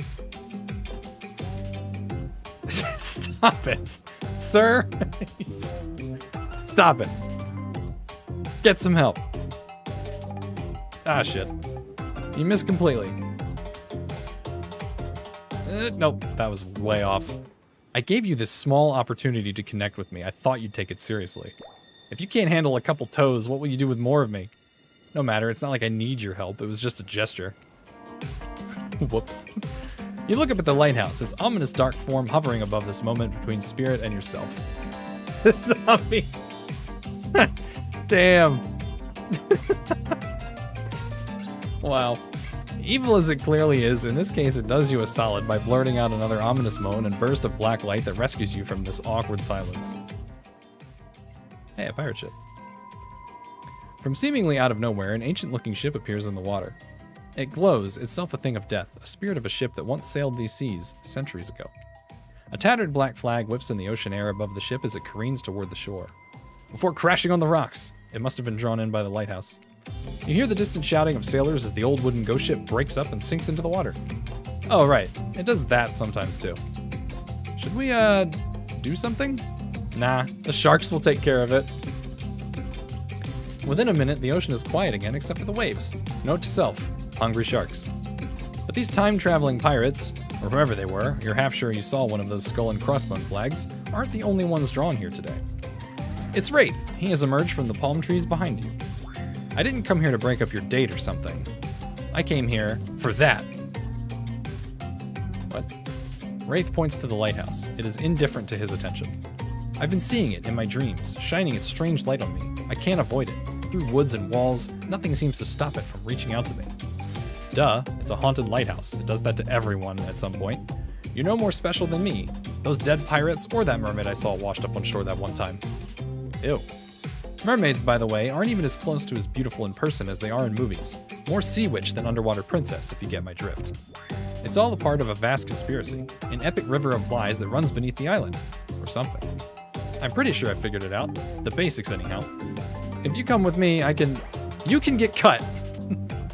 Spirit waves her katana, nearly trimming a couple buttons off of Wraith's tropical top. He takes the hint and backs away a few steps slowly.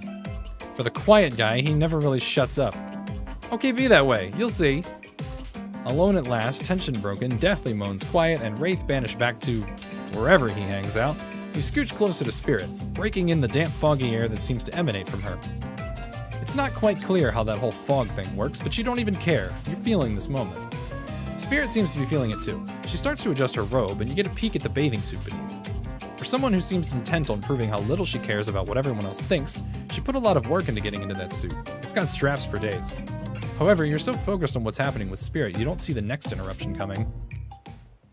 And Claudette and Dwight burst in on you and interrupt whatever you were doing. It doesn't seem like they were worried they'd bump into much. We're here to make a very dramatic announcement.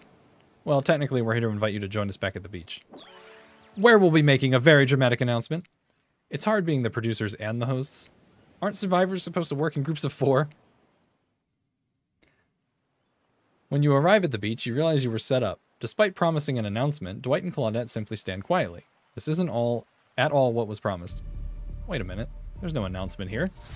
But there is a me. You got mud in your ears, friend? I told you to get lost. Don't you see? Lost is what I am, and so are you. But I know the way out. I've got a map back in my secret lair. Literally. And figuratively. Yeah, I know the difference. That's why you should ditch Spirit and come spend the rest of the night with me instead. You've got a secret lair? Damn it. Who said anything about a secret lair? I've said I've got, sap. Sap in my secret hair?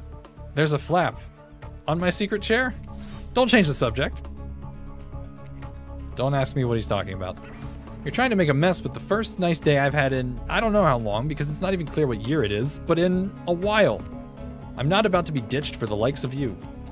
It's not me messing things up. Like I keep trying to tell you, it's this dang island. I've come to accept a difficult truth. What's happening here? Well, I'm convinced that it's our fate. It's not anyone's decision. It's simply the way it will be. There's no use fighting it.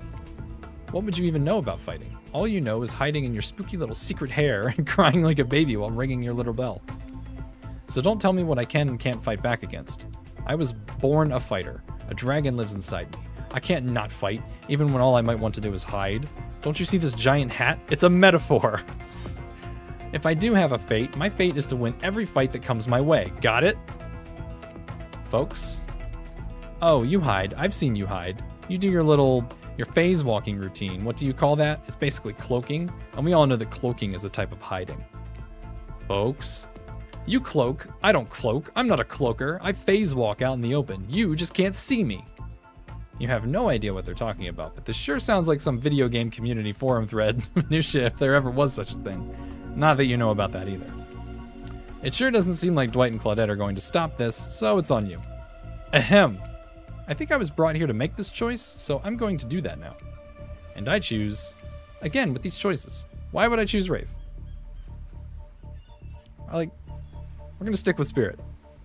When it comes down to it, neither of these two seems easy to love. I mean, damn, Spirit literally has broken glass shards sticking out of her. But she has a certain charm to her gloom. Spirit and I were actually having a nice time. Besides, if it's my fate to end up on this island, well, to hell with fate, really? Because he has a secret lair? No, he said secret hair. Or secret chair, remember? Why are we changing the subject? And don't take this the wrong way, Wraith, but the amount of awkwardness you pack into a single day? No wonder you're so skinny. All that second-guessing yourself must burn a lot of calories. Wow. No offense taken. Yeah, okay, it's true. I can be a little awkward, I guess. Sometimes. Right. So I'm going to stick with Spirit. Spirit breathes a sigh of relief. I've got enough revenging to do without having to kill you and Wraith too. See, and then plus she was going to kill us if we ditched her. Spirit walks you around a corner to show you something that she discovered in this place and knew was meant to be connected with her journey. A cherry tree. It's just a small sapling, but it has begun to sprout flowers. It doesn't make sense to see a cherry tree here in this place. It also doesn't make sense to see a ghost in a black bathing suit, so you just accept it. As Spirit steps up to the tree, a cold breeze pulls some petals off and they come cascading through the air around the both of you. Do you know the meaning of the cherry blossom? They're beautiful, but also quite symbolic. Of course, like all good symbols, their meaning is pretty complicated.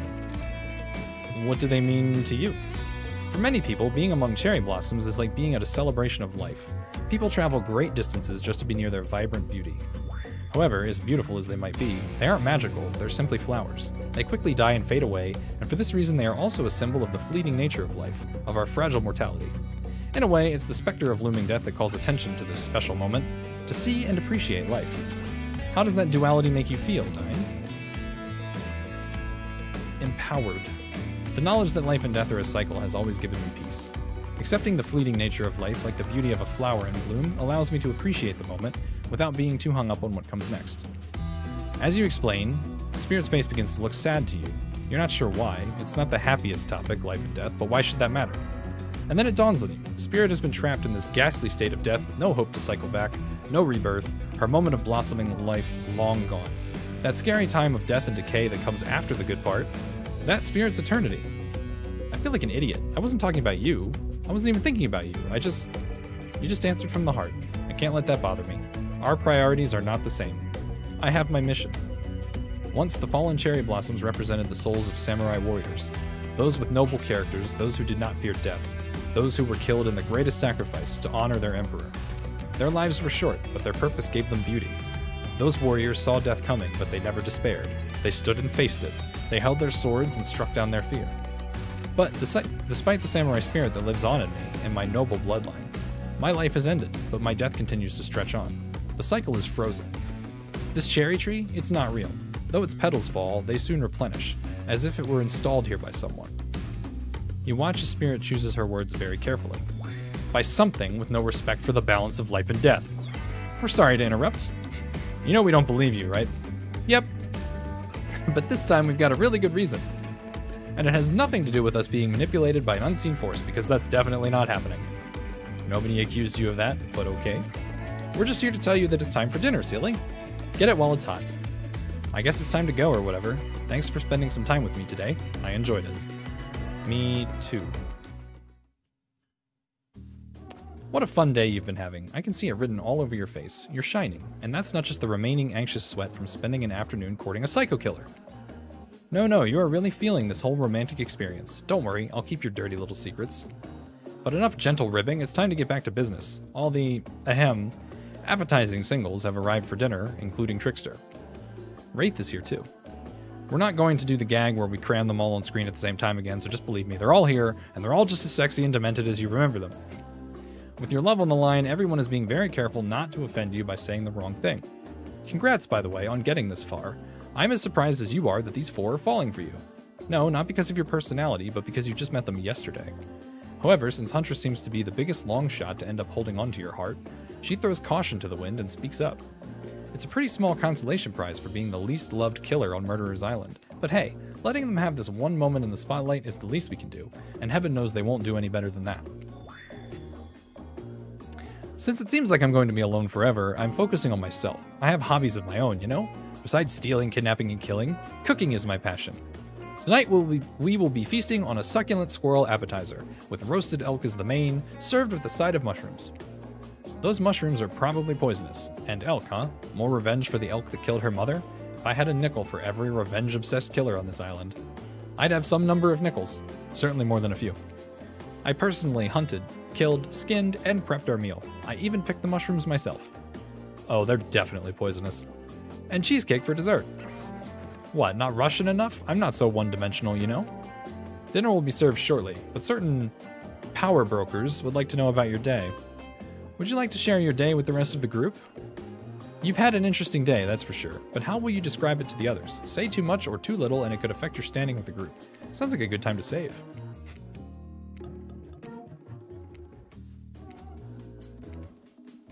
Okay, but don't just sit there saying nothing. Nothing is not an option. Gush about your date. Be coy. Huh.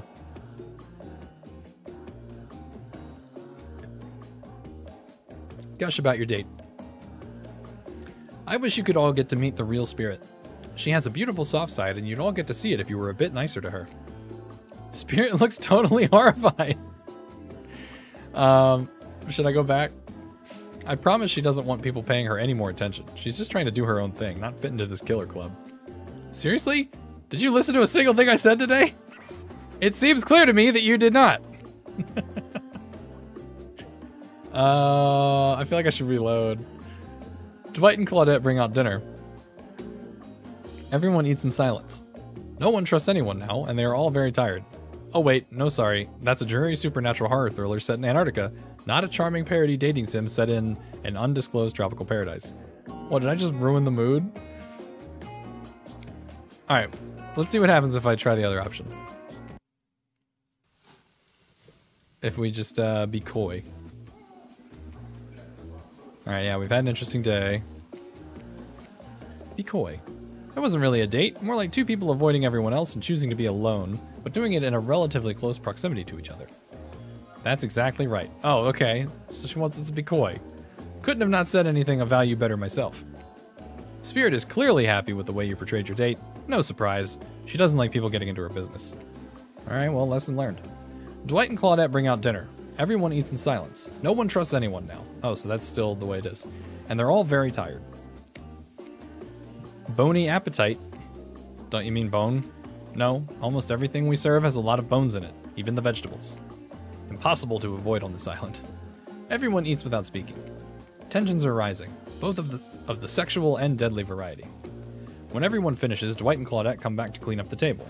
They linger around you as they pick up your plate, take your napkin, and dust crumbs off of the table. What would you like to say to the servants? Oh, thank them. Your top-notch service is much appreciated. In fact, here. For us, just for doing our jobs? Thank you kindly. Everyone, if you would please be so kind as to follow us to the fire pit, we'd greatly appreciate it. We've been told something big is going to happen. Something that will change everything. You can go willingly, or you can go unwillingly. You have no choice. Tough cookies. Did you have a choice on how you said that, dweeb? Yes, and I immediately regret how I did. Good. Something needs to change around here. Fire is rebirth. Fire illuminates the soul. I hope the fire isn't too smoky. Smoke hurts my eyes. I have pretty sensitive eyes. I'm also horribly afraid of it. The fire, I mean. Not my eyes. Because of childhood trauma. Involving fire. And finally, everyone starts moving to the fire pit, if only to get away from Wraith's complaining.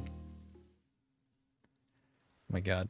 You take a seat on a comfortable log, feeling the fire's heat against your skin, and wait for the other killers to take their places, wondering who will want to tell a story this time. Will narrator tell a story? I bet they've got a stunningly creative mind. Hey, you think, are they allowed to simply place thoughts in my mind like this? Doesn't seem fair. Everyone makes their way in, but something unexpected happens. Nothing. Nothing happens. Something almost always seems to be happening here, so nothing is probably not a great sign. Oh, cool. And now everyone is looking at you. So, you know, do something. Should I pick someone to tell a story, or should we play charades? Boggle? Well, we were actually thinking, why don't you tell us a story? Wraith points his spine and skull staff's thingamajig at you. You duck out of its way. Who knows what that thing could do? Probably shoots lasers. Try not to bore us. We're just very interested in you. Don't speak for me, Huntress.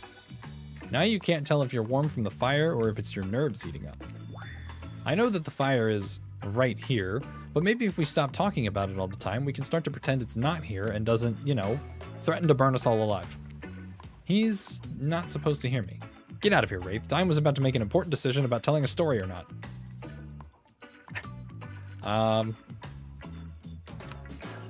Fine, I'll tell a story. Sure, I'm game to tell a story. I hope it's a mystery. Okay, so what type of story do you want to tell? Romance, because it's a dating sim. I'll tell a romantic story. About two lovers who take poison together and die foaming at the mouth? Or about two strong hunters who meet when they both try to bludgeon the same wily Wolverine? Not quite, it's about my parents. They met at a party in college. He was hosting, she'd been dragged there by some friends. They couldn't have been more different, and yet, as the night went on, they were drawn to each other. She made fun of his taste in music, and he took an interest in her major, women's studies. They were married within 2 months. Bit soon to know if you can trust someone, don't you think? It's so sweet. Exactly, I learned a lot about love from them. If you know, you know. Some people don't need years to get acquainted with their partner. Love could spark from a mere look across a campfire. Now you've got their attention. Each killer is furiously attempting to catch your eye from across the fire pit. Except for Trickster, who has wandered over to the bar and is loudly playing his own music on his headphones to drown you out. Okay, that was not a very good story. I don't mean to insult you, but it was actually quite bad. Sorry, but this narrator keeps it real. We can't just end there. So who else would you like to hear a story from tonight? You look from killer to killer, trying to decide who might be the most entertaining. I feel bad for Huntress. Let's let her tell a story. Huntress, you seem raring to go. Let's hear from you. Sure thing. My neck of the woods isn't wanting for horrifying mythology. Mother once told me a story of a young man who was traveling back home after the war. Which war? Doesn't matter. I just wanted some backstory details to paint a picture. I'll paint you a picture if you want. The man was lost and running out of food rations. He stopped to rest for the night underneath a majestic birch tree. That's when he saw the woman, naked, skin glistening in the twilight glow. Hot. I'm invested. They sang a haunting melody as they made their way downhill towards the inviting lake. Enchanted by the music, the young man followed the parade of beautiful women until they stopped in a clearing next to the water. They turned on him and smiled. One woman with long red hair stepped forward and reached for his hand. The others began to play music. Flutes, lutes, tambourines. The melody was intoxicating. The man's feet began to move beneath him. He was dancing, moved by the magical music of these mysterious women. Twilight darkened into night and the man grew weary, but when he tried to still his moving feet, he found that he could not. "Help! I cannot stop dancing," he cried to the nearest woman, a slender woman with green hair. She drew near to him and he saw her features distort into something horrific. She was bloated, an eye hanging from one socket, skin the color of algae, what is this? Rusalka? I don't know how to pronounce that. Her true self. "You would never stop dancing," she screeched at him. "My sisters and I were drowned in this lake by men of your regiment. Consider this your punishment." The man cried out, "But it wasn't me!" "Someone must pay," the Rusalka said, her voice filled with briny malice. And so the man danced and danced until his bones broke and his heart gave out. The dance of death. A silent beat as everyone takes in this macabre ending. But it's not all bad. Rusalkas are also fertility goddesses. If a lady had stumbled across them, she would have been blessed with a fruitful womb. And probably some candy for the road. Damn, does she really think that's a happy ending? I want what Huntress is having. How was story time? A lot of people like to take pot shots at sequels, but I think every story deserves a follow-up. When you think it's the end, the sequel is almost never as rewarding as the original. That's why I'm much more a fan of the episodic style of storytelling.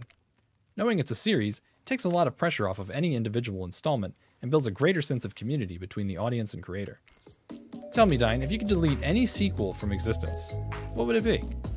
Don't answer that. We don't actually care. We're just here to make sure that we seamlessly move on to the next segment of the evening. God forbid my small talk get in the way of a romantic Twilight moment. Dwight, I'm gonna need you to shut your yap trap. You know that we need to get back to that thing we do whenever we're not on screen. Okay, you have fun tonight and try not to wink wink end up dead. Why did you say the words wink wink out loud? And what kind of double entendre are you getting at with the end up dead thing?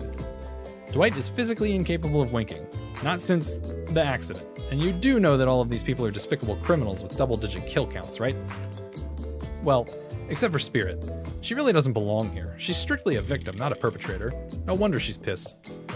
Did I hear somebody trash-talking Spirit? Deal me in. What do you say we take this back to the hot tub so I can soak this bod while I roast that ghost with some killer hot takes? Please, enough talk of burns, things that are lit, or getting blazed. It's enough that these activities have to be set next to a literal fire. Must it be surrounded by figurative flames as well? What if we turned and ran as far away from this place as we could, just you and me? On those spindly legs, you'd probably tire before you got too far. If it's running away to someplace more secluded Dine is after, they should obviously join me. Have you seen these legs? Pure power. Not that my walk speed really reflects my giant stature, but that's because I choose to move slowly for stealthy reasons. It's my own choice, and it's completely logical. Why is everyone so obsessed with comparing themselves to each other and creating drama? I'm so over all that. Spirit knows what's up. Don't you get it? Society wants to trick you into fighting with each other so that corporations can swoop in and sell you fake solutions to all your fabricated problems. I'll be sitting in the shade and drinking something locally sourced while thumbing through a public domain novella printed on recycled paper because I refuse to play their game anymore. It's like she's actively trying to be as unappealing as possible. Does it really turn anyone else on or just me? Despite Trapper's insatiable appetite, it seems his attention, along with the attention of everyone else, is still on you, for the moment. If you could, I don't know, just pick one of us, maybe we could all move on with our lives, or, you know, some special projects we might have going. You heard him. Who will it be? Who will you head off with for an evening activity? I'm just saying, you may not get a ton of chances to date around like this before your time on Murderer's Island comes to a close. Oh, so we should save? And no, I'm not satisfied with that name either, but with this streaming reality TV dating show boom happening, it's pretty much all that wasn't taken. Which killer will you pick? And yes, we're back to excluding Trickster because ugh, that guy. I don't like changing up the path. When I play these, I like to stick to one person to get that story, so I'm gonna stick with Spirit. I'm not gonna pick either of these two. And I let Huntress tell a story, so... Spirit? Oh, you picked me. Yay. Sorry, that was rude of me. I despise phoniness, so I should be honest with you. You make for interesting company, and I love the idea of winning over these other killers at all costs, even when I hate the game and the prize. But I had a long day. Floating, subverting expectations, grinding my teeth as I imagine sweet, sweet revenge. It takes a lot out of me. So don't stop bringing your A game, alright? It might not seem like I hate everything. Or it might seem like I hate everything, and getting to really know who I am is an impossible task not worth trying, but too bad. You won't know unless you search deep inside yourself and bring everything you've got.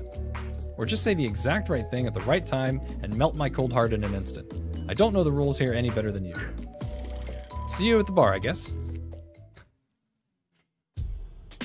You arrive at the bar to find Dwight and Claudette both holding cocktail shakers, surrounded by a bevy of bottles for assorted boozes.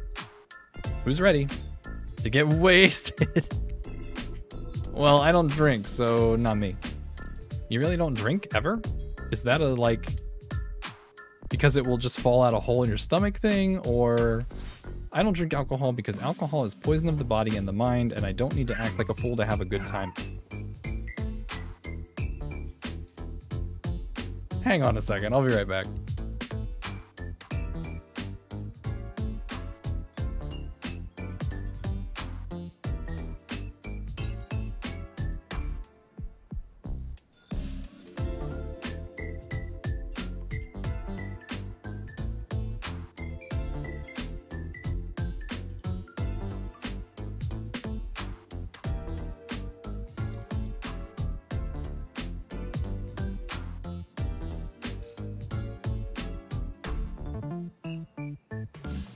Alright, Rika was over there freaking out, but she's good.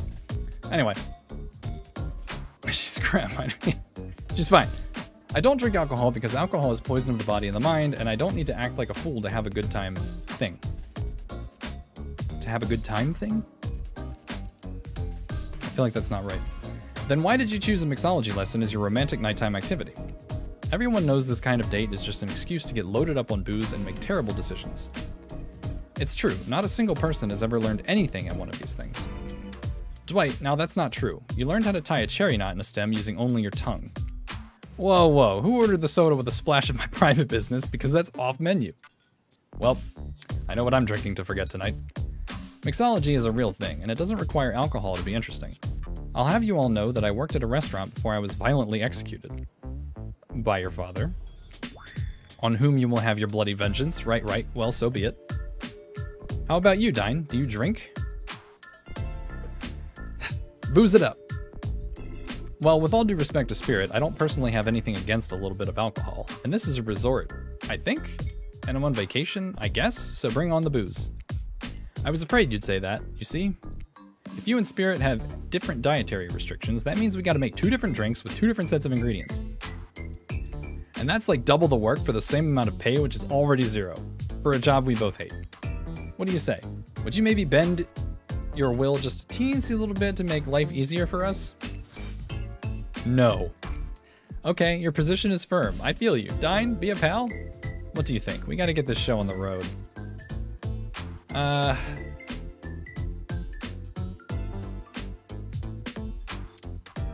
You know, I had thanked them before.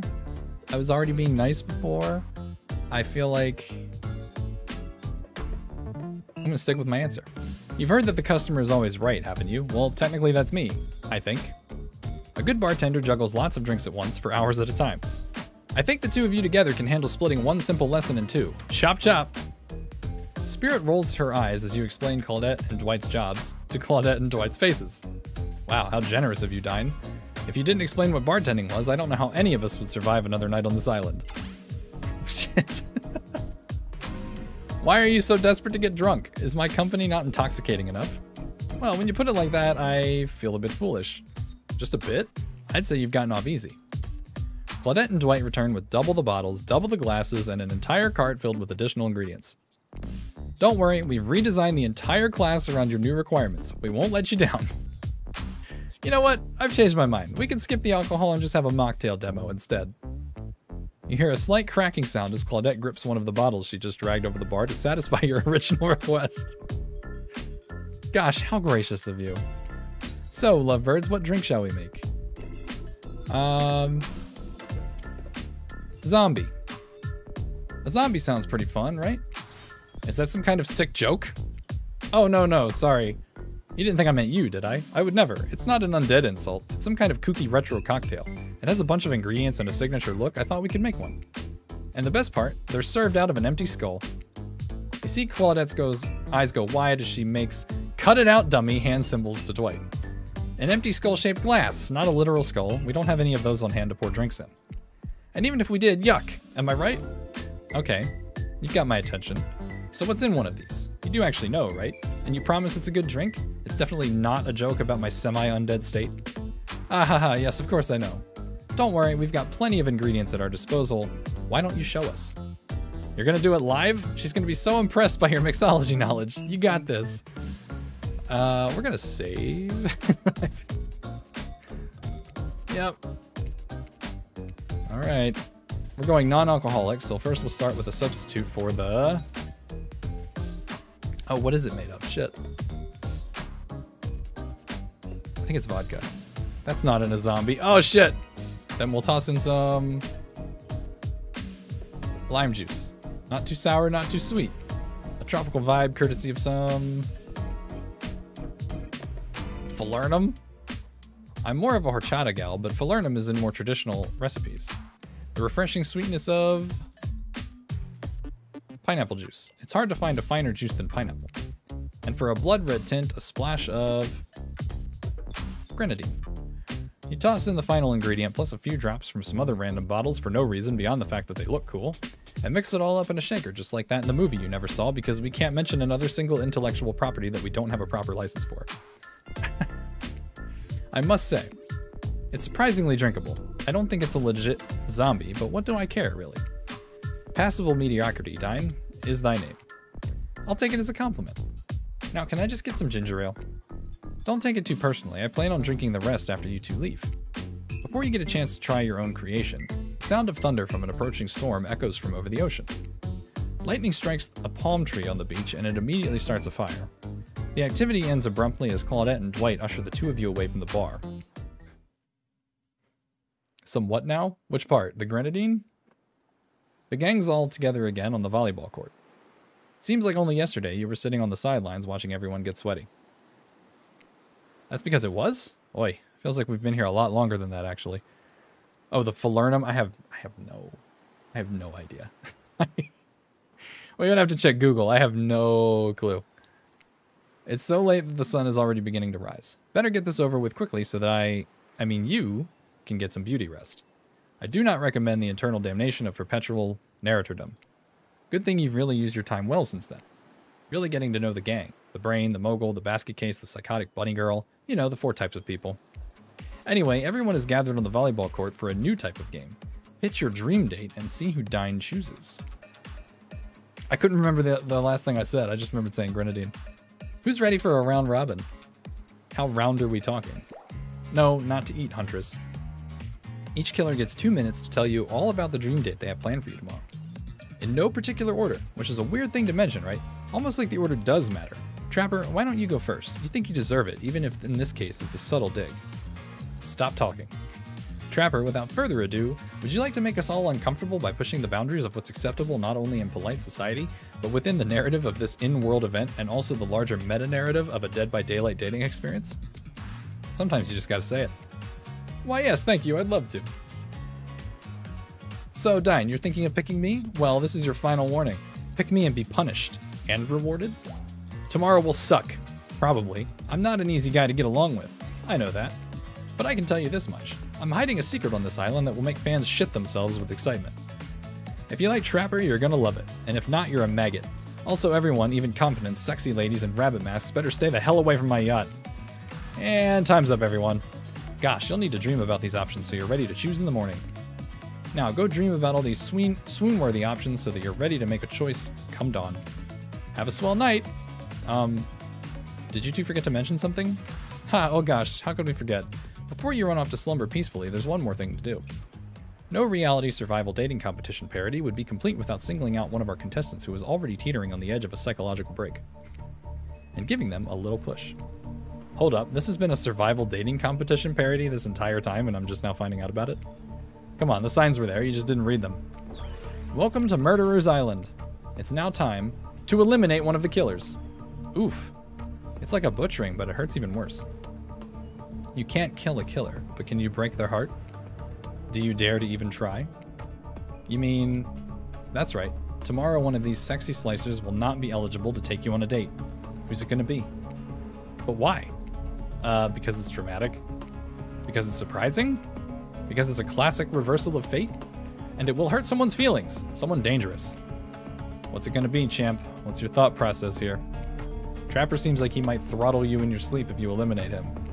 That being said, at least you'd see him coming. Spirit could be anywhere. She floats. And here she can disappear. Hard to track. Eek, if you get rid of Wraith, he might cry. And although I totally support normalizing men crying and being vulnerable, it just seems like he might be an ugly crier. Huntress, she might pretend to be okay with it, but then you'll start seeing her behind every tree. What I'm trying to say is, I don't envy you, boss. So which sociopath are you eliminating? Oh, jeez. I'm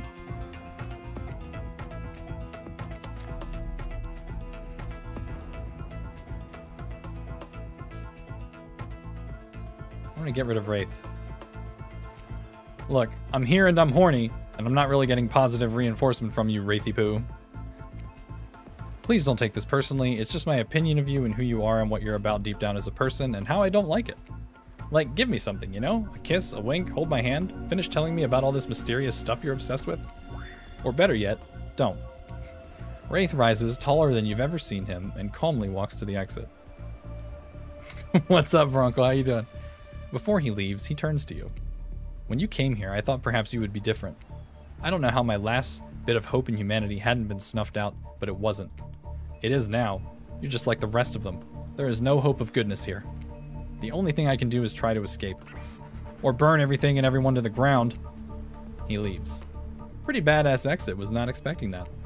Now that you've broken the heart of someone heartless, you should go get some shut-eye. And don't worry too much about the broken heart you've left behind.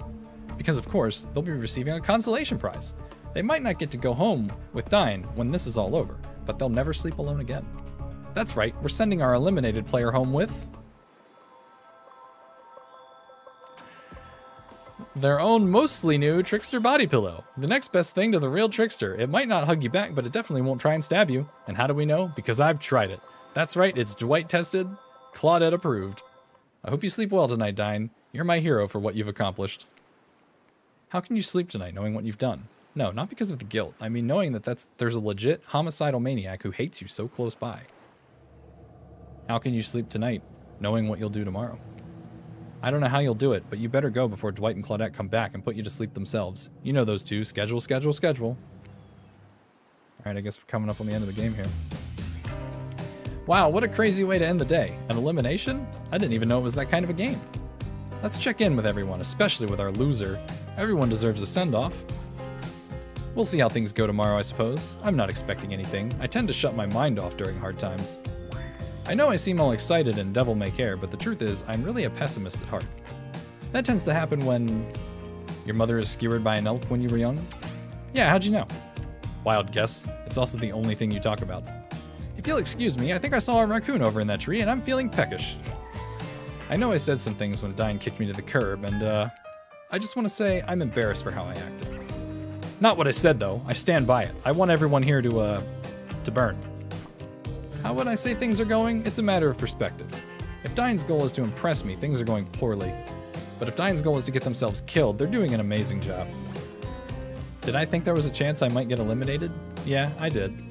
Did I care if I got eliminated? Not even a little. Does the volume of words I spend talking about how much I don't care about things signify a deeper yearning within me to be seen, heard, and validated by those around me? Nah. What? No, you're not a part of this. You don't get a confessional. It's cool, man. I'm not a part of anything, you feel me? I'm not a cog in anyone's machine. I'm my own machine. This whole thing is pretty cute, though. Charmingly low budget, old school marketing vibes. NGL, kinda wish I wasn't so busy right now. I'd definitely be down with a reality show style dating competition with survival elements.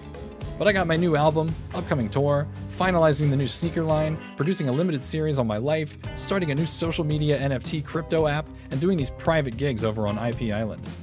My dudes, you gotta come check it out. IP Island, it's dope. It's where the real killers are hanging out. Fully licensed, no legal drama. Lawyers, take a hike. Is IP Island just like the actual Dead by Daylight game and that's their way of saying, hey, come play our real game? I feel like that's what they're saying. I'm gonna tell everyone that Trickster said that about them. Don't worry. I'm talking your favorite established characters from all over pop culture that can't be seen on this island. Hell, you probably can't even mention them. Like don't you say it! Look, we get it. You're very popular and in demand. But we have a game to get back to, and I don't want to get sued. Ghostface. Come on! Whatever, I don't even care. I'm the Trickster. See you around, Dine. You too, narrator. I have a name, you know. You do? Yes, seriously, do they not pay me enough to deal with you people? Is it my turn? What? No, it's not your turn. You're sentient water. How are you even sitting in that chair? What's a chair? It's the thing you're getting all wet. Now it's gonna smell like mildew. Okay, rude. Fine, let's just get this over with. It's your turn, Ocean. Do your check-in. Check-in? I was just looking for the bathroom. Bathroom? Are you serious? It's down the hall to the left. It's okay. Never mind. Never mind? What does that mean? No, not you two. This wasn't meant to be confessional time for literally every character in this game. It's okay. We don't have to confess anything. We've just been working our asses off for 2 days straight and wanted to sit down somewhere. This chair is wet. Yeah, I think the Ocean just peed on it. How is that pot? You know what? I don't care. You two looking pretty pleased with yourselves. I've got something to confess. Oh, great. What's it gonna be? You ate glue in the 2nd grade? You cheated on an algebra test once? Watching Wraith get eliminated was the first time in this unending spiral staircase of pain that is my life that I've felt even a modicum of joy. Every minute that I'm alive is a nightmare. This place, this sun, these sweet sugary drinks, it sounds fun for a long weekend, but for an eternity? The unrelenting rhythm of crashing waves and wailing seagulls is like a crescendoing song of evil that makes me question the very foundation of the universe. Why am I here? Why are any of us here? What kind of sentient being would do this? Please, erase me from this existence. Make it so I was never born. Pull the plug on this experiment and let my soul be free. And please, please get me out of this polo shirt. Okay, let's get you to bed, buddy. I don't want to go to bed. Going to bed means eventually I'll have to wake up. Yikes, huh? That was a weird way to end. Oh well, what are you gonna do? You let the camera roll long enough, someone is bound to say something crazy. Anyways, it seems like everyone's had their shot to annoy me tonight, so hit the hay and get some rest. Tomorrow is gonna be a doozy. Are we again at killing guys? Come on, I thought we did overcome this. No, we haven't killed anybody. All right, I feel like I should save because we're on the final day.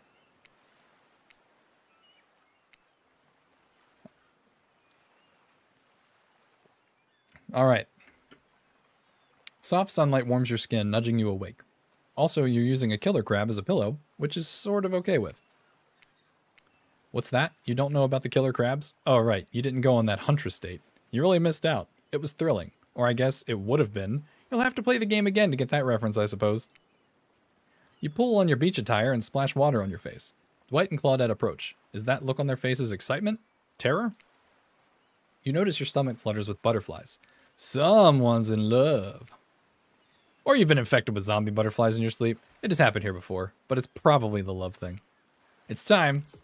Claudette gestures over to the beach where the killers all stand flanked by tiki torches. It's a scene very reminiscent of a TV show you used to hate watch with your ex. Suddenly the message is clear. You are going to declare your affections for a killer in front of several other killers. Hey, isn't Trickster supposed to be here? We paid him good money to make some half-assed cameos in the show. I'm gonna chew his agent out. But before they walk you over for your big moment, don't think we haven't noticed how kind you've been to us, Dine. It can't be easy being thrown onto a mysterious island for seemingly no reason, surrounded by terrifying killers, murder and making out, and you've kept a cool head and treated us, your friendly island hosts, with dignity and respect. So don't tell anyone we told you this, but... Claudette and Dwight look around conspiratorially. Just a little hint for you going forward. Don't try to go all the way with a killer who isn't into you. Relationships are two-way streets, and if you don't have a green light in the other direction, you might end up in the friend zone. The friend zone? That doesn't sound so bad. Where do you think you are exactly? Dead by Daylight doesn't do friends. These are killers, and there are survivors, and I'm afraid we can't say anymore. Okay, so who's into me? Claudette and Dwight look around conspiratorially again. Well, I've never seen Spirit open up to anyone like she has opened up to you. I've seen her open up the insides of plenty of people, but thankfully for you and us, that's a different type of game. So are you ready? Of course you're not, but too bad. We're on a schedule. You make your way over to the row of hotties. Claudette and Dwight stand off to the side, hands behind their backs. It's been quite the 48 hours, but there are clearly sparks in the air, and I'm not just talking about this rusty chainsaw, though I do recommend staying away from those sparks. It's time for our newcomer to confess their love. Wait, I have to do a drum roll for this. No, you don't, but who cares? Dine, who do you choose for your solo date? Can we at least do the flower thing? Dwight, I thought we agreed to keep that between us. No, not that flower thing. The thing where the suitor gets a flower as a symbol of the contestant's love and affection. Oh, right. I suppose, but no roses. They're such a cliche at this point. Well, that's good, because I tried to pick a rose, but I got an ouchie, so I settled for these. Beautiful. You've done good, Dwight. This is a lovely bouquet. I hope Dwight saved some of these for Claudette.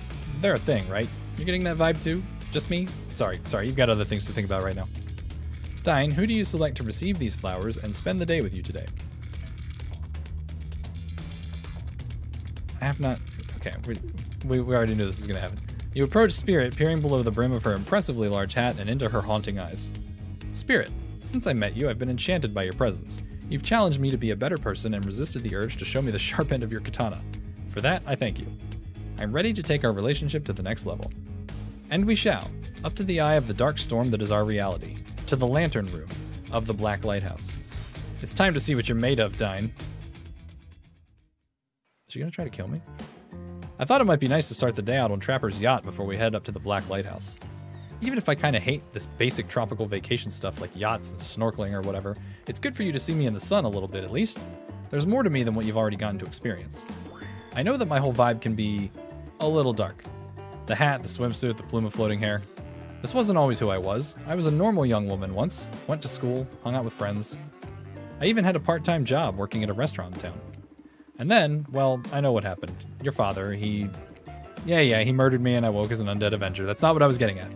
Something else happened to me. I realized I needed to be seen. I don't even know by whom. A lot of the time when you think about ghosts, they're these kind of see-through flickering specters. You imagine reaching out and having your hand go right through them. Ooh, like that sort of thing. Maybe there's some warpy effect on the world around you. I don't know, depends on which movie you're watching. But when I died, well, I dare you to try and reach your hand through me. No, not really. That's not an invitation. It's rhetorical. Why did I end up this way? Who brought me here to this island? Who knows? I sure don't. I've got my ideas. But I'm not exactly out there digging around in caves or dusting off antiques and trying to find clues and analyze their meanings. I do want to take this experience seriously, though. I want to give the process a chance. It may be a dumb process and one that I have extremely little respect for as a person. But you just woke up on this beach with no memory of who you are or where you came from, and rather than freak out and simply try and swim away, you're giving this a chance. I actually didn't know that swimming away was an option. It's not. However, the fact that you never even tried, I think that means you've got courage, or an open mind. I don't know. Maybe you stuck around. Because you like someone you met here. Maybe. While the two of you were getting all deep and philosophically flirty, the yacht pulled up to the shore next to the Black Lighthouse. Last stop, everybody off. There were other stops? Oh no, not this trip. Of your life. Spirit rolls her eyes and leaves for the shore. I'm just messing with you. This was the only stop. Nobody here is really looking out for our fun, so we have to make it ourselves. But no, there are no other stops. Seriously, go. Race you to the poop deck, Dwight. The ship doesn't even have a poop deck. Oh, it will. Disgusting. As you disembark, you see Dwight and Claudette run giggling across the ship. Too bad you can't date those two. They seem like they know how to have a good time. No thank you. You arrive at the beach near the majestic Black Lighthouse. Its imposing form towers above you. A flock of birds circles lazily, no sense of fear or urgency, as if circling a corpse that hasn't moved in ages. I'm excited about today. See? Spirit places her wrist delicately in your hand and presses your fingers down against her skin. It's cool to the touch, but you feel... Is that the faintest of pulses? My blood is absolutely pumping. So, what happens now? Now I show you something that no one has ever seen up close before. Well, no one who has lived to tell about it. We're going there. Spirit points to the top of the lighthouse, amongst the circling birds. What's actually up there? Have you seen it? Hey y'all, how's everyone doing today? Uh-oh. Certainly seems to be taking the whole elimination thing well, or maybe this is the opposite of that. Better not bring it up at all and just hope he doesn't completely melt down. Hi, Wraith. You sure seem chipper today. Something strange is definitely going on with this guy.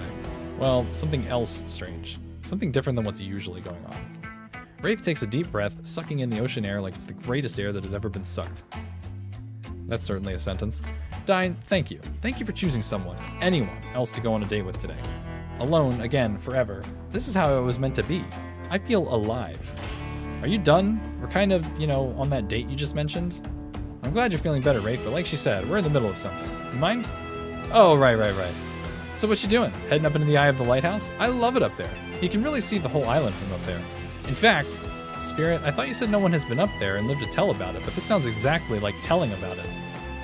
Technically, I don't think Wraith counts as being alive. I mean, I don't maintain the canon, but... Spirit waves her arms at Wraith from head to toe. And if he's not dead now, he's gonna be when I punish him for interrupting our date. Hey now, we can solve our problems without our hair floating up into any menacing shapes. I'll just be over here, running away. Enjoy the view. I think Wraith was kidding about that whole being up there. Honestly, the view isn't even of the island. What you can see is mostly ocean, on account of it being, a lighthouse. However, that does bring up an interesting point. Regarding your, how do I say it? Spirit's hands float up as she scratches her head contemplatively. You don't usually see her at a loss for words like this. What's your mortal status? Because despite what our lanky friend seems to think, the lighthouse is not to be trifled with. It's a beacon of death and suffering that brings doom to it from all corners of this world, if not further.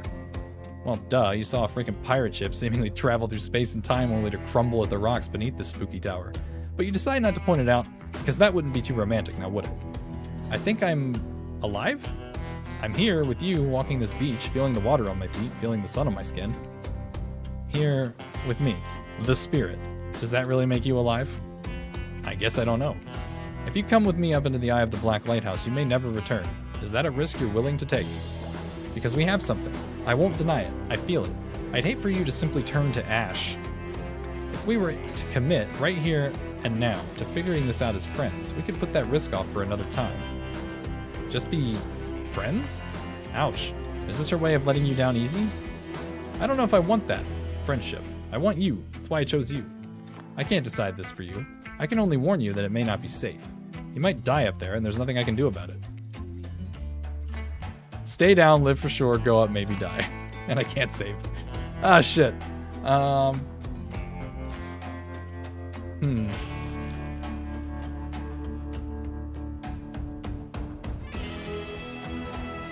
That's a tough choice.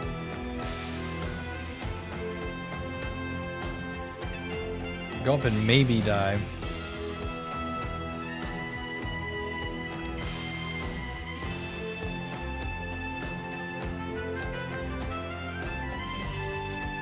Alright, you know what? Let's live dangerously. You take a deep breath and think about every particle of sea air as it travels into your body and fills your lungs. It may be the last time you have such a thought, but you feel strangely at peace with that information. I don't need another friend. I want something more. I'd risk my life for it. Spirit smiles a quirky, devilish smile. Right this way. She's gonna kill us. Inside the lighthouse is almost pitch black. It was seemingly day when you stepped through the door, but inside this place is like a void. The last thing you see as the final rays of sun leave you is a horrible sight. A petrified body laying on the stairs, reaching not up, but down as if it had been crawling. Watch your step. The things we do for love. When you arrive in the lantern room at the top of the Black Lighthouse, you breathe a sigh of relief. The light is out and seemingly defunct. Dust cakes the room as though it hasn't been operated in a century. However, somehow... It was just morning a moment ago, but now it's night? What do you mean, a moment ago? We've been standing here looking out over the ocean all day. I've really enjoyed the peaceful time together with you, taking in the view, standing in complete silence for hours. It was kind of my perfect date. Really? I don't remember that. I just called it the perfect date and you can't be bothered to remember it? What kind of game are you playing with me? I want to remember it, it's just that for some reason my mind is completely blank. But, hey, I'm not dead. Or you're already dead and have been this whole time. That's true. Maybe we'll never know. It doesn't look like the light is working. Even turned off, the light has a power to it. The massive lens refracts moonlight through itself, a subtle sparkle that has a hypnotic effect. Maybe that's where the day went? Staring into this light as the sun fell and the moon rose? Thanks for spending the day with me. I had a really good time. That's it? Don't get me wrong, this is really cool and all, I guess I don't know what I expected. I suppose if you thought you were walking into your death and nothing happened, it might feel a bit anticlimactic. Sorry, anyhow, it's time to go. Here, let me just flip on the light to the staircase so it's easier to get down. The stairs still look pretty dark. Maybe Spirit is interrupted by a strange hum, and then it becomes frighteningly clear to you. That switch wasn't for the stairs, it was for the main lantern, a lantern that is now beginning to power up. The faintest smell of burning begins to reach up into your nose. Oopsie, looks like maybe that switch wasn't for the stair lights at all. Now we see who is really alive and who is really dead, I suppose. It was bound to happen sooner or later. You slam your eyes closed, hoping that somehow not looking at the light itself will protect you. Not sure I see the logic in that, but if it is magic, it kinda defies logic. I want to see it, but, well, I'm a little scared. Don't look directly into the light. Open your eyes and look only at me, and I'll keep you safe. Fuck. Are you kidding me? Perfect. Okay. Whew. Perfect. Perfect. Oh my god, I gotta keep going? Not bad.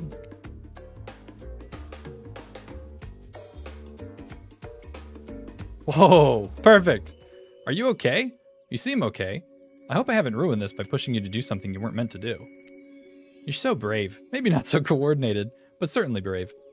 I'm so lucky you'd put yourself through this for me. It shows that you're real. Despite your attempt to resist it, the incredible force of energy from the Black Lighthouse's lantern eye refuses to subside. No, it cannot be ignored, and it doesn't matter if you look directly at it or not. In the end, that was just a trivial game. This is real life, and real magic. You stare at it now, and its power penetrates your mind. Hey, been a while. How are things? Doing good? Feeling more dead or more alive? Yeah, love will do that to a person. Don't worry, it'll make sense soon. You wake to hear Spirit's muffled voice. You've got a terrible taste in your mouth, like burnt hair. The air feels damp and smells like ash. It takes time for the sound to clear up, but eventually Spirit's words start to make sense to you. However, it's clear she's talking to someone else, not to you. You know how sometimes people say, it's not you, it's me? Well, this time it's you and it's also me. I can't believe I thought you would change for me. I can't believe I thought what you were doing was a sacrifice. You never gave up anything for me.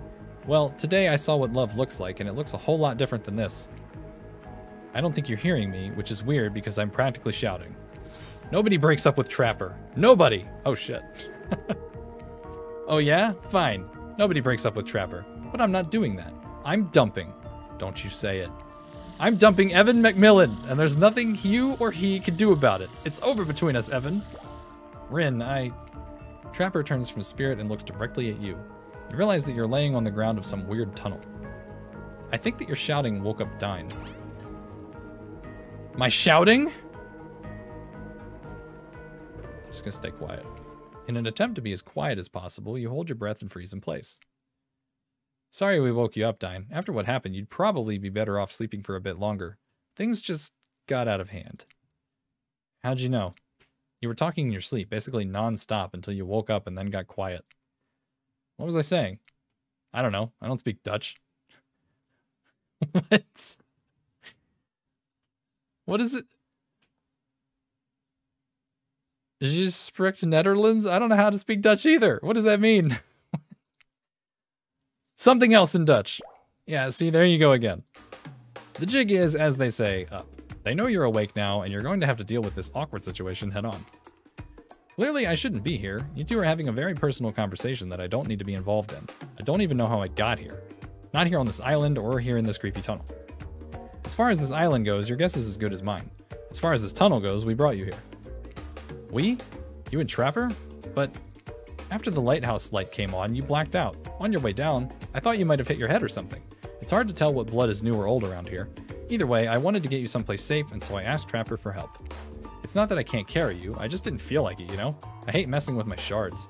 Trapper, on the other hand, he loves nothing more than having an unconscious body draped over his shoulder. I could have asked Claudette and Dwight for help, but I don't trust them. But you trust Trapper? Like and trust are two different things. You might think Trapper can be a real jerk, and you'd be right, but you get what you see with him. We brought you down here because we were the only ones who know about this place. It's part of an old tunnel network that connects different places on the island. What's up, guys? Talking island mysteries is my favorite topic. I was just in the neighborhood, so I thought I'd pop in. Trapper, you said this place was private. Don't look at me. I didn't tell him about it. Half of the appeal of this spot is getting away from people like him. Well, geez, I can see when I'm not wanted. So, you three a throuple now, or... Because I gotta say, I really didn't get the whole Tapper spirit thing, but hey, if it's not my business, I don't stick my nose in it. We were not a thing! Nobody traps the Trapper, not with traps or with relationships. And you do realize you're sticking your nose in our business right now, right? Wow, so hostile. If you don't want to talk about it, just say so. Anyhow, this tunnel has some interesting features. If you head about 50 meters down that way, you'll find... Get out! Wraith looks around just to be doubly sure that Trapper is addressing him. I was just leaving. This island, it's a lonely place, which is great for me. I love to be alone. Trapper, on the other hand, he's quite needy. And after a lot of pursuit, I finally let him catch up to me. And it became, well, I don't want to call it a relationship because somebody really didn't want to have that talk. But we were more than friends. I dispute the events as told, for the record. I don't pursue. I stalk, and I lie in wait. Seeing eye to eye was not one of the things we were good at. So, I hate to ask, but did I just look into a refrigerator-sized death lamp, so I guess I'm more of a glutton for punishment than I thought? What were you good at? Well, for starters, excuse me, I'll take that question, thank you very much. If you know anything about me by now, it's that I'm on a quest. For revenge. Exactly. What you might not know, Trapper is like a great classical maestro of revenge. Trapper blushes behind the mask. That's one way to compliment a killer. Revenge against friends who had turned their back and betrayed him. Revenge against his father for making him into a monster. Revenge against a barista who wrote Ewan on his cappuccino, knowing his name is actually Evan. For someone who thinks about revenge as much as I do, Trapper is an inspiration. But they say never date your heroes. Good advice, but I don't think that's the same. And then you came along, Dine. You showed me that it's okay to be lost, to feel pathetic, to push on when you have nothing real to offer anyone. I'm not sure where you got all of that from, but okay.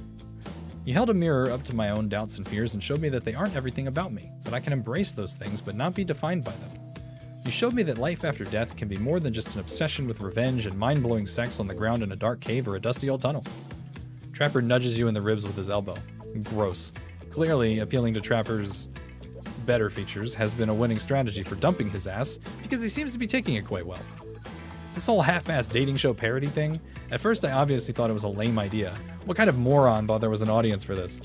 But then we spent some time together and I realized there's actually something real here. And I don't want to give up on it. I don't want to give up on us. Listen, Dine, while you were knocked unconscious by some minor head trauma like a total weakling, Spirit confided in me that she has real feelings for you. I took it extremely well, naturally, because I trust her and value her opinions. That doesn't mean I trust you. If you want to get to know her, you have to get through me first. I feel like I should save.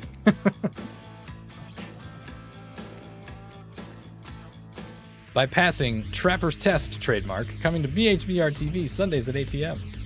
Welcome to Trapper's Test. Answer my questions correctly or die by my blade. I am glad I saved. Question 1.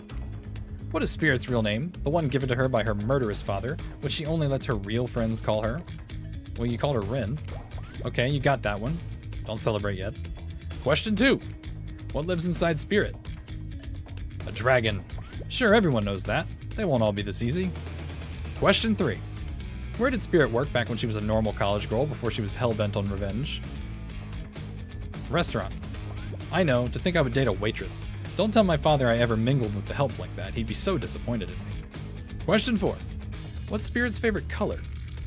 Black. Are these questions largely superficial? Sure. Maybe I didn't get to know Spirit that well. Maybe that's why she dumped... Maybe that's why it didn't work out for us. Who knows? Question 5. The final question. Got this, Dine.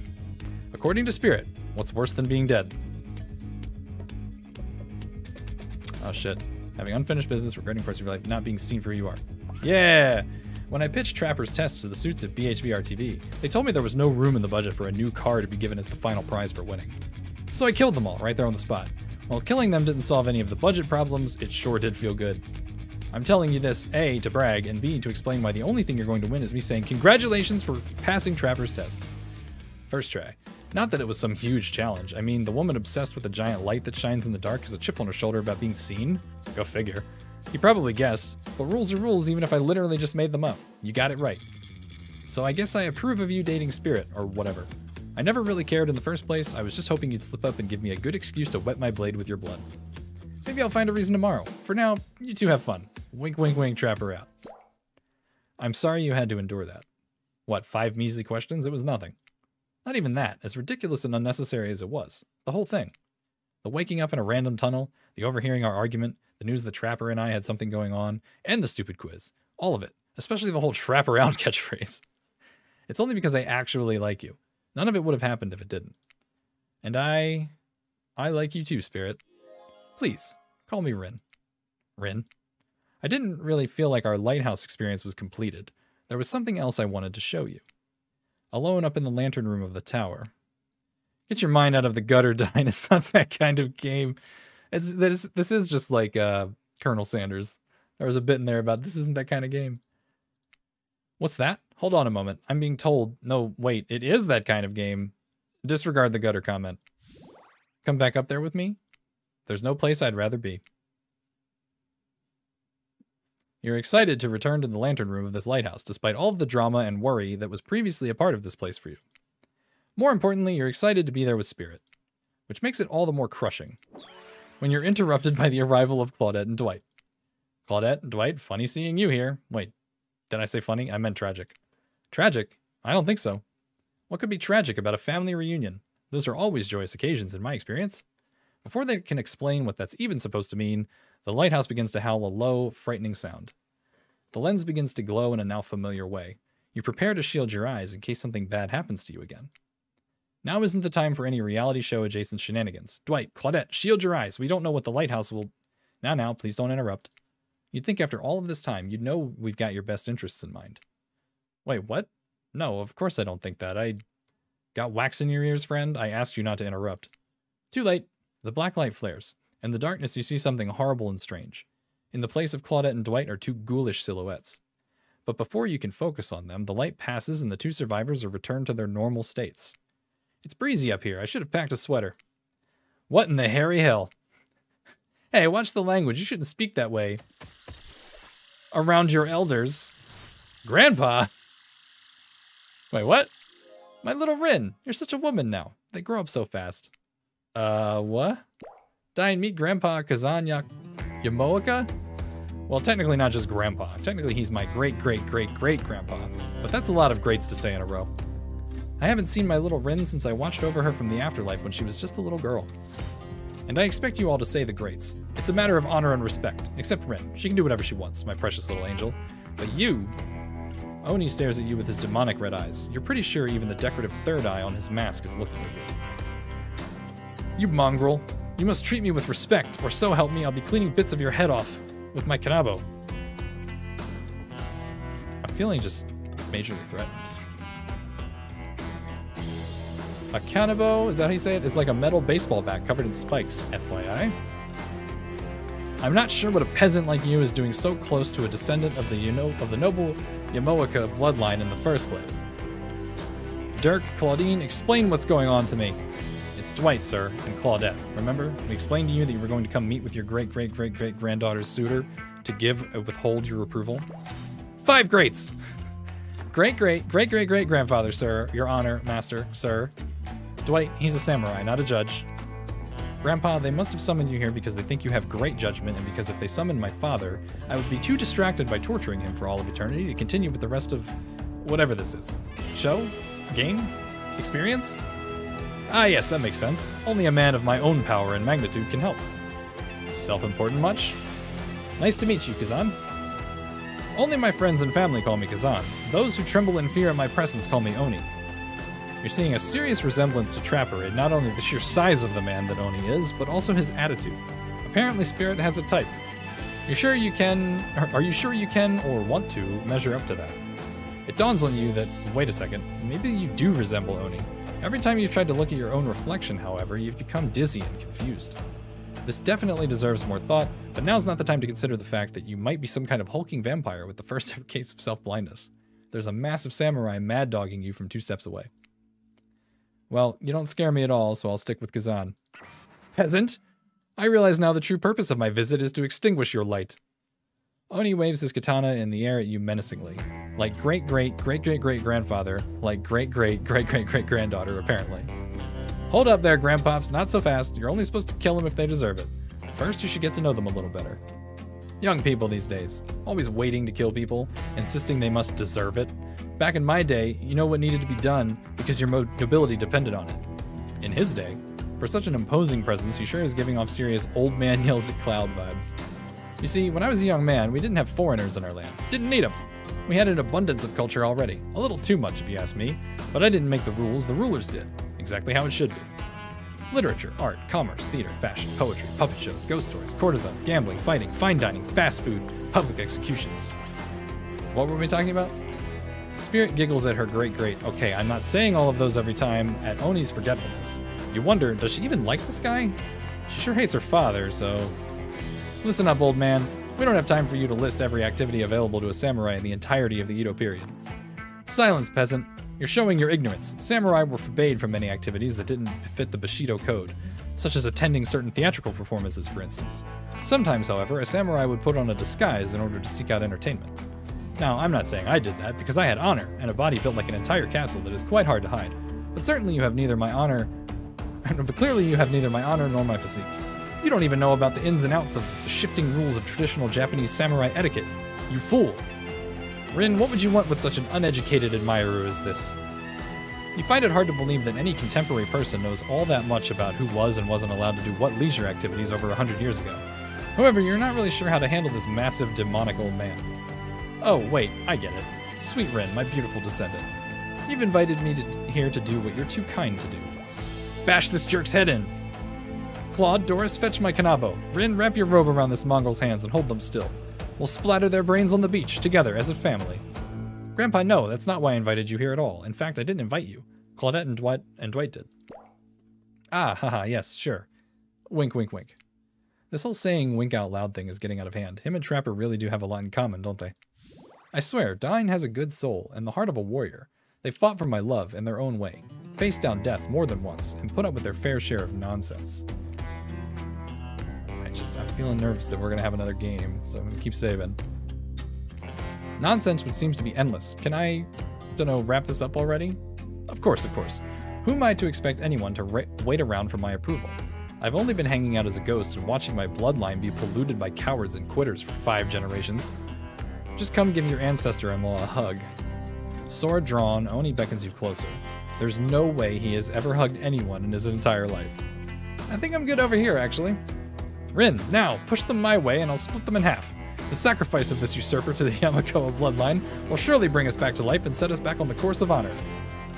You're so silly, Grandpa. We both know that only one sacrifice can get our family back on track. Revenge on my father, your great-great-great-great-grandson, traitor to the Yamakoa name. The lust for violence in your voice, it fills me with cheer. I'll never forget who I am. I suppose, if this is the person you want to be with, to go on your journey of bloody revenge with, I should trust your judgment. The strength inside of you blooms from the same cherry tree that was planted centuries ago by our shared ancestors. And if Dine ever treats me poorly, you have my word on our family's honor, I will wield my katana and gut them like a fish. A tear rolls down from behind Oni's demonic mask. You sure you want to marry into this? And one last word of advice, my dear girl. The father stuff, don't forget it, but maybe stop focusing so specifically and obsessively on it. What he did, it was awful, but it was already done. Do something for yourself now. Just my 2 cents. Be well, Rin. I will see you again soon. Now let's go, servants. Clint, Denise, return me to the stables. I assume my dragon has been fed and tended to? Yes? Sure? I swear, this is still better than dealing with Trapper's dad. I'm sorry if I was disrespectful of your great-great-great-great-great-grandfather. He seemed like a very special man. I realize I will never measure up to someone like that. A warrior with a hell of a fashion sense. I mean, that mask. Don't worry, I would never expect you to. Or want you to, really. If all I wanted was the biggest brute alive, I'd be down in Trapper's Cave right now avoiding his vintage bear traps. But that's not the life I've imagined for myself. This sense of abstract duty, anger at a world changing around me, a lust for blood, there's no way to live, and yet, as you now know, that is the Yamakoa way of life. Forever, I'm cursed to battle against the dragon that lives inside me. Or at least, maybe, I was, until now. Call me the Dragon Tamer, baby. What the fuck? You haven't won this game yet. Please don't ruin it. My bad. Sorry, I have no idea where that came from. I think we've spent enough time in this lantern room. We should get back to the beach. The moonlight sets a romantic mood as storm clouds roll in and surround the black lighthouse. You know, the sun might have set, but if we wait long enough, it will rise again. Spirit removes her sheer robe, showing her strappy black bikini. Her pale skin glows under the light of the moon. Maybe you could help me get a head start on applying tomorrow's sunscreen. Oh, this side missed it. Again? I mean, yeah, of course. Last time was... well, I definitely felt more connected to you afterwards. To be totally real with you, I kinda just asked you as a goof, but I really enjoyed it. Wait, you enjoyed it? I fucked up, and I missed. I swear, though, if you tell anyone about this, I will not be labeled a foot freak. Not that there is anything wrong with feet. It's just that something about that kind of attention really gets people talking. Steady. Steady. Oh, fuck. Okay. I gotta do this again? I should have saved. Oh, fuck. Nope. Close. Oh, it wasn't? That was way off. Okay, there. Yes! Close. Yeah, that was bad. Oh, God. It's always, like, right next to it. Okay. Almost. No! Close. How many chances do I get for this? Okay. Yes. Alright. God, that's so goddamn hot. I love feeling your hands sliding up and down my feet and between my toes. My skin has never been more moist. Did I really just read that out loud? Get up here right now. Before you can find a towel to wipe off your lotioned hands, Spirit grabs you and pulls you in close. Her lips lock onto yours. They're surprisingly soft and warm. The sensation is incredible. Clouds cover the moon, and you find yourself on the beach with Spirit in complete darkness. You can feel the narrow straps of her bathing suit come undone and come to life, snaking through the air, wrapping around your body, lifting you off of your feet. Come here, you. So this is what it feels like to fly. As Spirit pulls you close, you feel bits of glass pressed into your flesh. Pain and pleasure mix and wash over you like the ocean. Salty air stinging your skin as you writhe against your undead lover. The lighthouse howls. In the darkness, you're pretty sure that Spirit lets the dragon inside of her take over. If it kills you, you're sure it will have all been worth it. The clouds part just as you manage to pull yourself, exhausted, away from Spirit. Ow. A chunk of broken glass is lodged in your shoulder. When you pluck it from your skin, it drips blood. Sorry, I think this got stuck to me when I was having the best night of my life. Spirit drags her fingertip over the sharp end of the glass shard. Keep it. Consider it a memento. I've got plenty more where that came from. God, that was fucked up. You arrive at the beach to find Claudette and Dwight waiting for you. Now is the time, Dine, to face your destiny. Actually, about that.